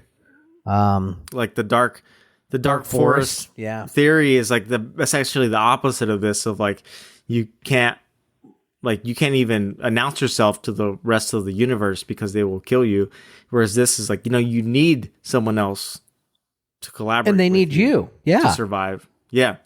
collaborative effort, you know, and I mean, we only survive together, you know. It is a story of optimism. It's very nice. Very nice story. Yeah, especially for like a big sci-fi thing, because usually they're not so optimistic. But yeah, and it is still. I don't know.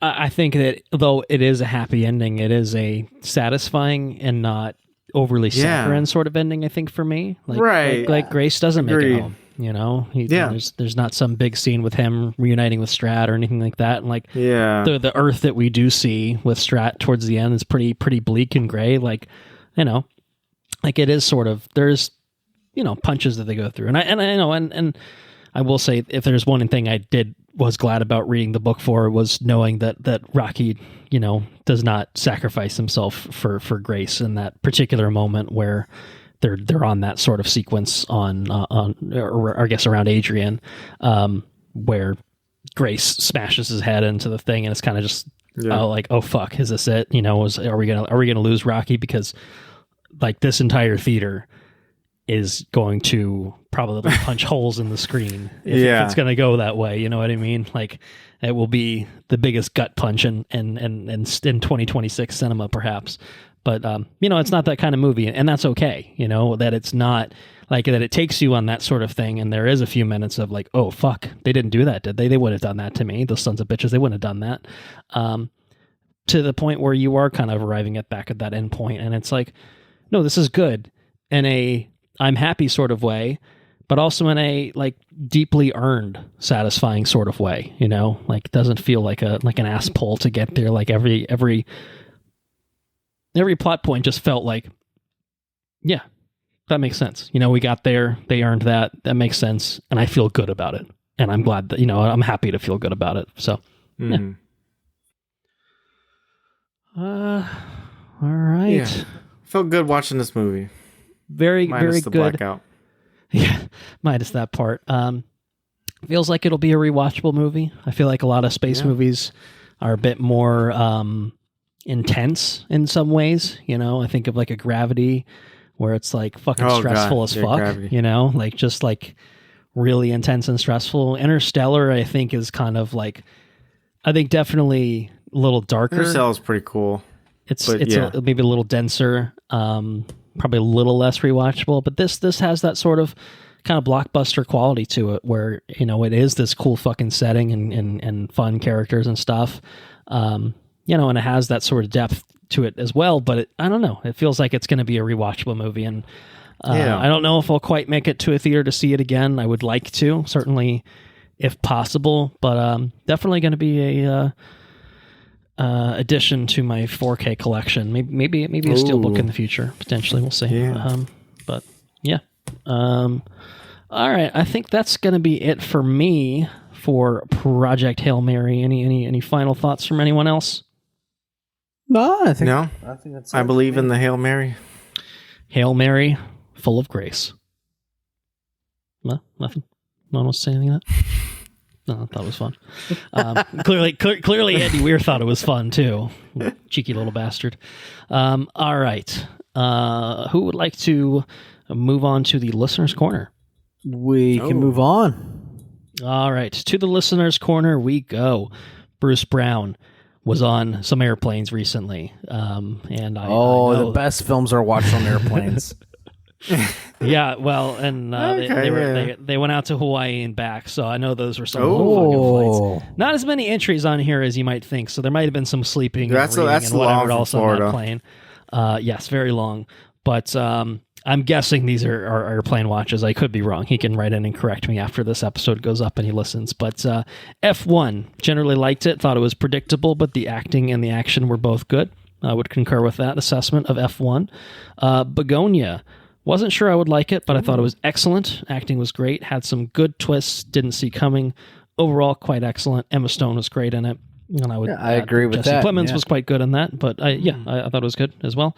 And then TV, the new modern update of Scrubs, the 2026 version of Scrubs. He says, okay, kind of like the old Scrubs, but with old people in it. Sounds I about agree. Right. Sounds about right. I can't really disagree with that. And I feel like the thing I said, like when we talked about the trailer for that, was like, if you liked the old Scrubs and this is like the old Scrubs, then it will be a good thing. If you don't care about the old Scrubs, never watched it, this is going to probably, give you nothing. So I think that tracks with that. So, and I do like the old Scrubs, and I will get to new Scrubs eventually. So it sounds like if it's more of the same, then that's not a bad thing. So that's the listener's corner. We got 3 entries there. Like I said, I don't know. He might have been doing some other things on the airplane, but maybe some other movies. Hopefully getting some sleep. Yeah, I think one of them was a red eye, or supposed to be. So probably some sleep was at least attempted. Sleeping on a plane. It's always it always sounds like a great idea. In execution, it's quite difficult. Sleeping on the plane or watching the show. I have no problem watching sleeping shit on a plane. Is very. I struggle to fall asleep on a plane. I can do it like on a day flight though. The red eyes are so tough because you're already tired. You're trying to acclimate to the new time zone and stuff. Like I think the Hawaii flight was probably my most uncomfortable flight that I've ever been on. I think all of you guys fly much more than me because I'm gonna watch a bunch of shit, and I just end up fucking dozing and falling asleep. That sounds great. Yeah, I wish I had that skill. I just do the head bob. Yeah, it's forward, I can doze, but then I'm like I'm not actually sleeping, and I kind of just feel like shit the whole time. Exactly. Yeah. Anyway, let's catch up, my friends. Enrique, well, it's actually only been, I guess, a few episodes. Right, for Wonder Man. Too much. But surely you've been up to a thing or two you'd like to talk about. I don't know if there's more anime to share. But there's always anime to share. What do you have for us today? I was gonna say first, I too was on a plane, a much shorter plane, down to the Florida. Long enough to watch a movie though, or a TV show. Perhaps? On the way. Yeah, no, I watched some stuff on the way there, on the way back, and read some things. But very lucky with TSA. Got in before things were completely. I think things were already kind of completely fucked, but I think Philly and Tampa just didn't get hit as hard as some other places because we got in and out of there pretty quickly. And I was like, oh, let's just show up early and stuff. But no ice yet to randomly search. For some reason, I feel like I get mostly a lot of random searches. But, yeah. Have you been randomly searched a bunch? Oh yeah, it's like 50%. Jesus.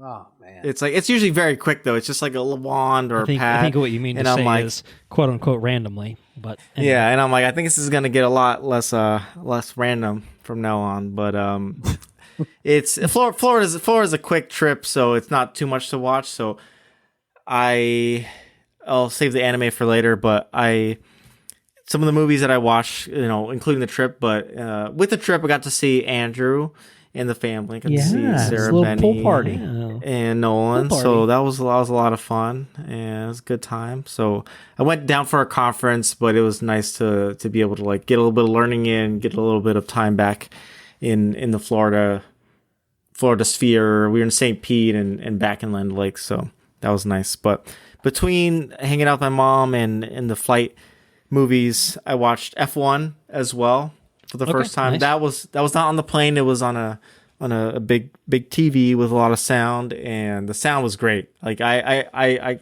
can't hate on that Oscar because it sounds incredible. Yeah, probably a good airplane movie, a fun airplane movie, but probably that sort of movie should be experienced with some more some spectacle, big screens and big sound. Yeah, to really sell it. Yeah, story is not the craziest thing, but it's a fun watch. It's fast cars, loud sounds. It's that new meme that I didn't realize that meme GIF sequence with Javier Bardem celebrating his fireworks going in the background. That's from F1. I've seen that on the internet a bit of times, and I enjoyed that. But just Tom Cruise, or not Tom Cruise. Brad Pitt being Brad Pitt. But Tom Cruise would have driven the cars himself, probably. I'm sure. Probably, yeah. Yeah. But I enjoyed that. I did watch on the way back Train Dreams, because that was a nice an hour 40 minutes. Yeah. And it was a very beautiful movie. It's sad man being sad. And it was definitely that. It was very very sad movie. Jesus Christ. It's beautiful in the same way, but very sad. That's I haven't watched it yet. That's probably a tough airplane watch, just, to be honest. I'm watching it, and I will, if I can go off on a very, very short tangent.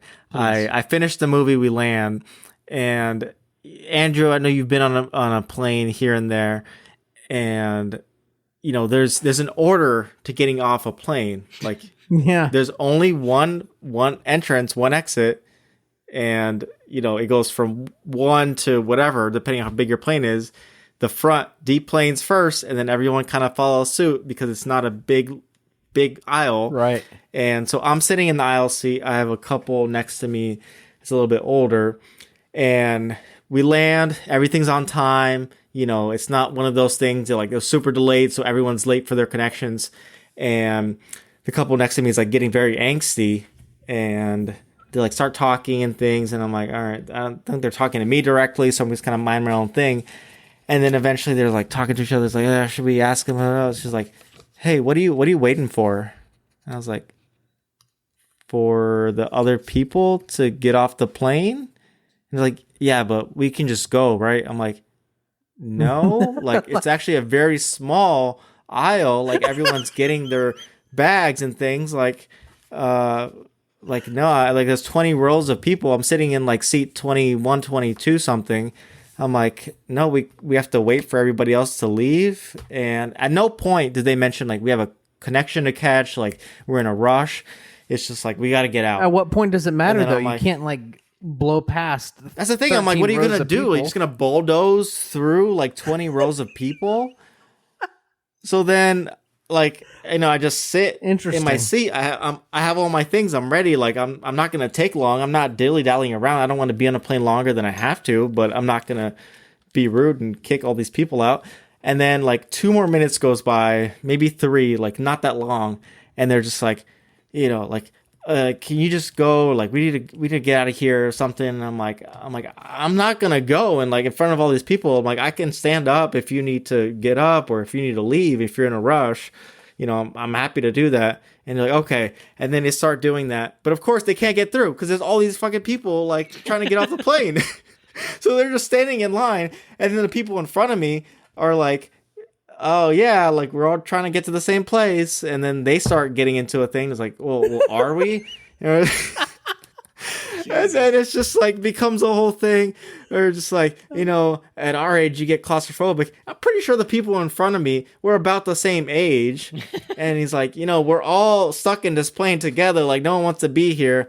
And then they just start getting into it and everything. And then it starts getting into sports. And it's like, oh, yeah, it's because you're an Eagles fan or whatever. I'm like, what the fuck are we getting? I'm just going to sit down and watch my movie. So, thank you. Yeah, I was just I don't have a connection to catch, so I'm not trying to, I'm not stressing out about this, but I don't want to be here. But I'm just there is a solution for this. It's called paying money to be in the front of the plane. You can pay for first class seats and get out of here. We don't want to pay for that. I didn't tell him that, but I'm like, there is a solution to your problem. But I was just I don't know. Have you not ridden planes before? So private quintessential jet. Philly, Philadelphia just get experience. Get rich and destroy the environment. That's another money solution. Money has solutions. Money can fix a lot of things. Right. So I was just it's days, unbelievable. But you got to be really rich. I got to finish my movie at least, so that was great. And the thing that I was playing down in Florida and a little bit before that is Easton got the new Pokemon game, Pokopia. Oh yeah. I saw a Pokemon where somebody had Venusaur arms or some shit. Yeah, that's the one. So you're a Ditto, right? You play a Ditto? The copy Pokemon? Yeah, you play as a Ditto. The thing is you wake up and you're like, oh, I don't know where I am. It's the apocalypse. There's no humans around. There's no Pokemon around. You finally meet another Pokemon, and they're just I don't know where all the Pokemon went or where the humans are. And then you're like, well, I can transform. So you transform into your trainer that you used to have. And then your goal is to bring the Pokemon and bring the people back. But really, it's just Animal Crossing, but Pokemon. That sounds pretty. I'm not gonna lie to you. It's that sounds pretty fun. Intriguing. And but because you're a Ditto, you're a Pokemon, you can talk to the other Pokemon, and then when you like bring more Pokemon to your area, you can learn their skills. So then you learn Venusaur's moves, you learn Squirtle's moves, you learn Scyther's like cut and Hitmonchan's Rock Smash and stuff. So you get to learn a bunch of different moves and like build your little island based on the moves that you have, and you have to bring other Pokemon to you to do different things. So it's a pretty like cozy kind of like build simulator type thing, but it's also like apocalyptic Pokemon at the same time. That sounds pretty creative. I feel like there's more of a story component than Animal Crossing. Yeah. Is that accurate? Okay. Yeah, no, there's definitely like, what's going on. Like you get to go to different places from other Pokemon games, and it's like completely different. So I haven't gotten too far into it. I'm still in the first area. Like I've like seen another area, but it's a lot of like you can just get lost. Game? It's Switch 2, but I think it's available on the Switch. Might be both, yeah. Yeah. Like you can definitely get lost in the sauce and just like start building your own island. Like where you and Aislinn can like share the same, or is it like more? Yeah, so we just have one copy, and then we just sign out. Like I just sign out of her account and go play on mine. We play on the same Switch too, so I just like sign out and play. I just wasn't sure. Files. Like Animal Crossing, like you have the island where you can both have houses and stuff like that, and it's like sort of shared in that way. I wasn't sure if it was quite like that, but okay. Yeah, and you can like make a house for yourself. You can make a house for the little Pokemon and all the different things. Yeah, and like it's a lot of building and stuff. So it's nice and fun, but it seems to be a cool story behind it. And then the only thing is, yeah, I think it's definitely it's worth it. No, Switch 2 is getting a little pricey in terms of games, but it seems like there's enough there. And I've seen people do like someone on the internet like built an Olive Garden, and you can just like go in and there's like a Mr. Mime working the pasta station or something. So that's kind of fun. Yeah, why not? But the only anime that I've really like made progress on was it's the original is the Bunny Girl Senpai. So I know I brought this up. It's Rascal Does Not Dream of Bunny Girl Senpai. Season 2 is Rascal Does Not Dream of Santa Claus. Okay. And this is a fantastic show. Like I will say, Andrew, there's like very minimal of like the head bonk, like Google eyes and that kind of thing in it. They start crying and shit. Yeah. So yeah, like I will say, Dandadan has a good amount of that. Like they're really big into like they'll be eating candy and like and doing some crazy faces. This one has a little bit less of that. It's definitely a little bit more on the rom-com, but with drama. And season 2 is pretty great. I don't know if it hits quite the highest of highs as season 1, but the whole like adolescence puberty syndrome thing is like is pretty fun. And there's a time jump where they're in college, and there's like all these different things that have to play, so it likes a little bit more mature into it, but it's such a great story. And I think if you're just interested in like the characters and like a little bit of magical realism, like it's a really cool story to check out. All right. Okay. So yeah. And then the very last thing was a very recent thing. I usually don't do music specific recommendations, but a friend and coworker just recommended this band that we started listening to, and they're fucking awesome. It's a like French Canadian band. I think they like really blew up in the past couple months. It's called Angine de Poitrine, like angina pectoris, like a heart attack. And it's just two dudes, and they wear these like elaborate, crazy paper mache costumes, and they just play instrumental music. It's just the two dudes. So one guy does guitar and bass guitar, so he has a bass guitar on a guitar. So he'll do like loops of like one of the two to like play on top of the other one, and then the other one does drums. And they got really big after doing a like live set, and I'm gonna send it to y'all because it's actually like super groovy, really nice listen. And they're coming to Philly, but I think all the scalpers like got all the tickets because it's like underground art, so it's a pretty small venue. It's a small venue because they probably booked before they started to blow up. Yeah, so tickets are now like $200 for like a $40 ticket. Yeah. So, oof. Unless they do more tours, I probably won't make it. But no, I'll send you over the link, and if anyone is into like kind of like weird, groovy. I think they're like consider themselves like kind of more math rock, which I don't know that that's like it's more like rock with some groovy and like it's there's no vocals, so you're kind of just like kind of vibing out to it. Okay, but it's quite good. I showed it to Eastling today, and she was like, "Oh, like I'm really into this." So nice. Yeah. I've seen a recommendation elsewhere, but have not. No, it's a good into one. Them further, so maybe I will know. And then maybe this is the is the push. Yeah, recommend Space. Check out Artemis 2. Cool. Yeah. Launching soon. If there's any dark skies near you all, I know for us here in Philly, probably nothing very close. Florida, I don't know if there's anything close, but if you go out to like remote places like Texas, when we went to Big Bend, like they have dark skies and you can see like entire galaxies and stuff. It's pretty awesome. Unreal. So, like incredible. Just looking up at the sky, like I guess anywhere you can go up and see some stars is pretty cool. So, yeah, nice. Well, thank you for your contributions and recommendations, Andrew. What's been going on over there? So we've talked about music the past couple. I feel like both of you guys have talked about music every time I've talked to you. I have also found a band to try to contribute. It's St. Paul and the Broken Bones. I don't know if you guys have heard of those guys. I don't think so. I don't think I have. Yeah, no, I don't think I have. It's like a. I don't know how to describe it. I guess you would describe it as you have like a Teddy Swims kind of guy, real high pitched kind of. I don't know.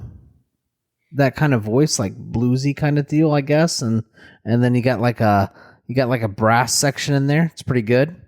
Real cool music. I enjoy it. That was recommended to me from one of our vendors at work. Said he was on his way to his concert on the same place that we saw. Flight of the Conchords. Oh, okay. Is that St. Augustine? Yeah, we're on our way to St. Augustine to watch St. Paul and the Broken Bones. I said, who's that? And he's like, oh, man, they got this badass brass section and really like just real awesome lead singer. And I looked it up, and it's pretty good music. So I've been listening to that quite a bit. So it's pretty good. But I also started the chair. The chair company. That's right. You sent me. You took a video and sent it to me a couple days ago. Yeah, I've not gone beyond that first episode, but it was pretty funny, pretty hilarious. I enjoyed that quite a bit. I also we're in American Idol. We're like knee deep. Oh, it's that time of year. Yeah, okay. Real good contestants this year. It's very good. And I think there's something else I've been watching.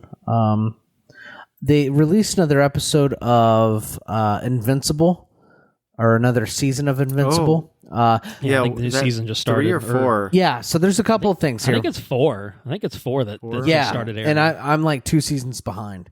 So I'm real excited to watch Invincible, and I started Daredevil. Okay, just started as well. Yeah.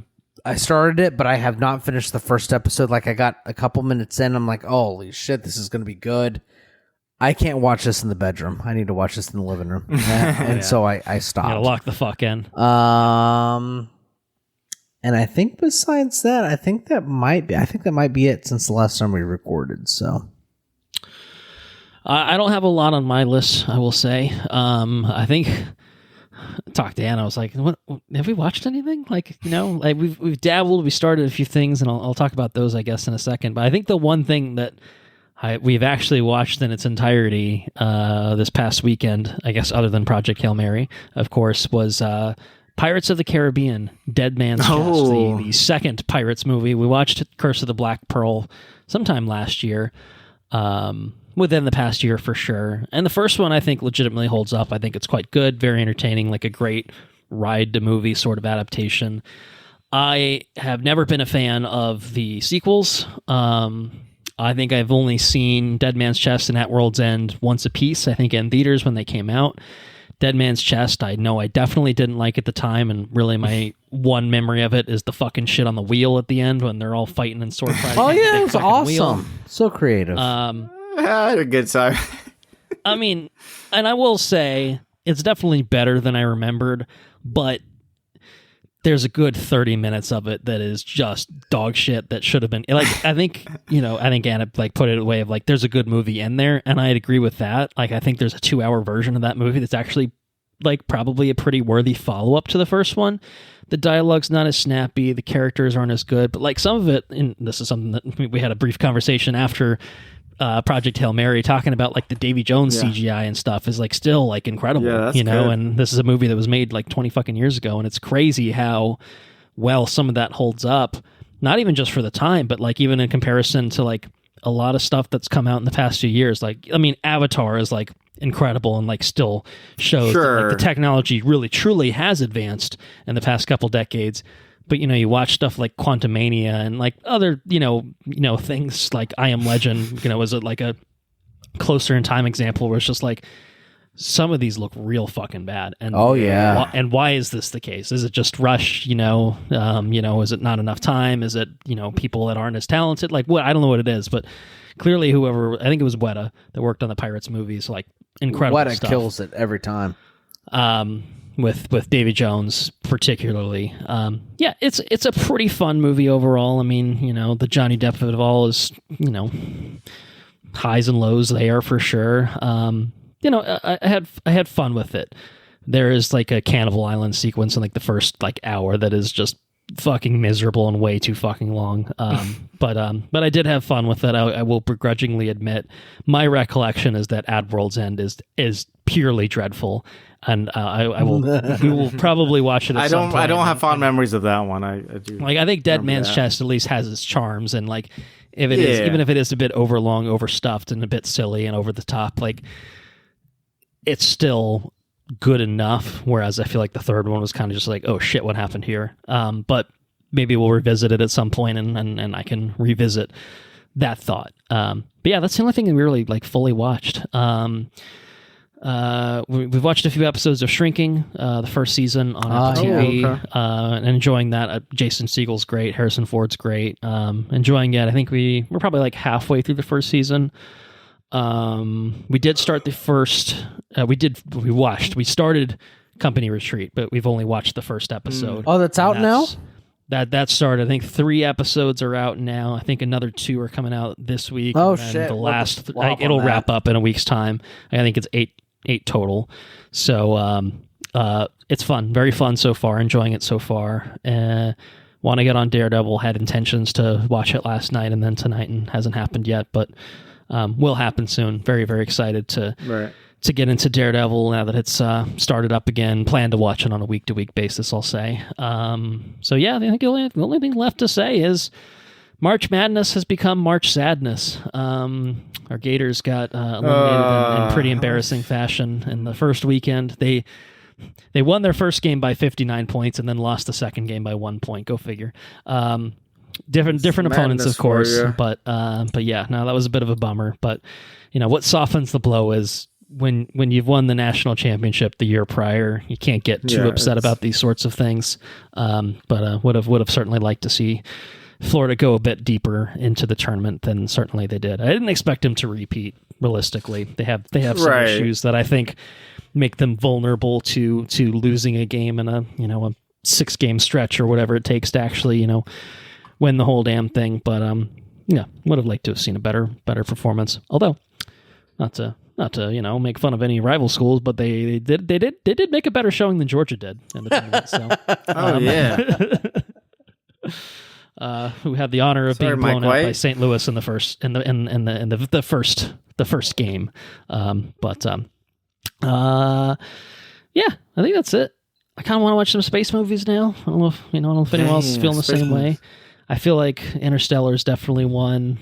I don't know if I will, but I'm in that, like, it's got that, I'm feeling that. I can rewatch Sunshine too. Sunshine's one that, Sunshine's thematically so good, is very similar to this, and literal, like, the sun is dying, like, we have to restart the fucking sun. Obviously, Sunshine is people have thoughts on that third act. That's a little different. It's a little different, that's for sure. It's a little different. I've gotten, it's one of those things, like if you know it's coming, I think it's maybe a little bit different. I think if you don't expect it, I mean, look, any way you spin it, the first 2 acts are still better, yes, but I don't know. There's some good stuff. Kappa's jump, the fucking music there. Oh man, Sunshine's got some really good shit in it. So I wouldn't mind watching that one. But I don't know. There's probably some others I've never watched that I could. You ever watch that movie with the one where Event Horizon? Have you ever watched that? I have seen that. That's a good one for sure. I just love space shit. Maybe this is the year I go back and play 2001. Have you watched 2001? Oh, 2001. 2001's a great one. Yep, that's a good one. That's a great one. Yeah, that's a great one. Good is underselling it. Yeah. Good space stuff, man. We're still trying to do our Greek mythology stuff too for the bonus episodes, but yeah. Maybe we'll slowly move into space stuff, you know? You talk about the stars, Henrique. I could be persuaded. Like astronomy fun facts. Well, start the second half of the year. So cool. Like I just think that like one of the most grounding experiences you can have is just to look up at the night sky. Like it's the most humbling, grounding experience you can have as a fucking creature that lives on Earth. Yeah, apparently you can see Tau Ceti with the human eye. Well, you can't see it anywhere that has fucking light pollution. You know what I mean? For sure. So like, it's no wonder why people are so like self-centered and just miserable when there's nothing beyond the fucking light pollution. See everything else. Yes, exactly. It's no wonder it's the crazy thing is it's so far away that if it were to die off because of a little something was eating it, it would take 12 years for us to see it. So who knows? It might be dead right now. Yeah, a star that you look up could be gone. You're looking at history, we just don't see it. Looking at history, you see a stamp of time. Right. Yeah. Incredible shit. It's nuts. It's crazy to think really about. Cool. Right. It's cool stuff. It's cool stuff. All right. We better sign off there. Thank you all for listening. If you enjoyed what you heard, spread the word. We are on Patreon at patreon.com/watchreviewrepeat. Early access to all of our regular episodes like this one. Timed exclusive access to bonus episodes like the one that is currently up there on the Disney classic Hercules, 1997 Disney classic. And our hope is to continue doing some Greek mythology inspired projects in the lead up to the Odyssey. So we hopefully will have another bonus episode or two before the Odyssey arrives in July. So stay tuned on that front. Our website's watchreviewrepeat.com. We are on many of the socials, Facebook, Instagram, Blue Sky, YouTube.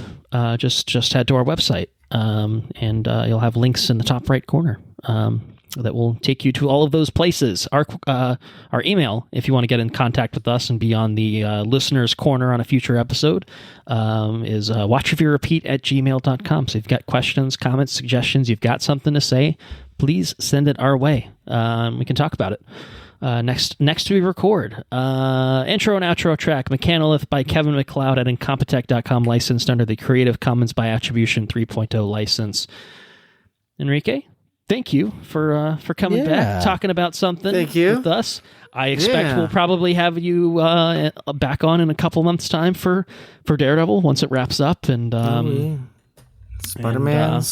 Spider-Man's coming up too. Avengers and Dune. I don't know. Big year this year. I'm sure we'll a lot of stuff. We'll hopefully it's a big year. Bring you back around for. But we very much appreciate you coming on, talking about Project Hail Mary, and certainly have you to thank for recommending the book to us. Yeah. Go on.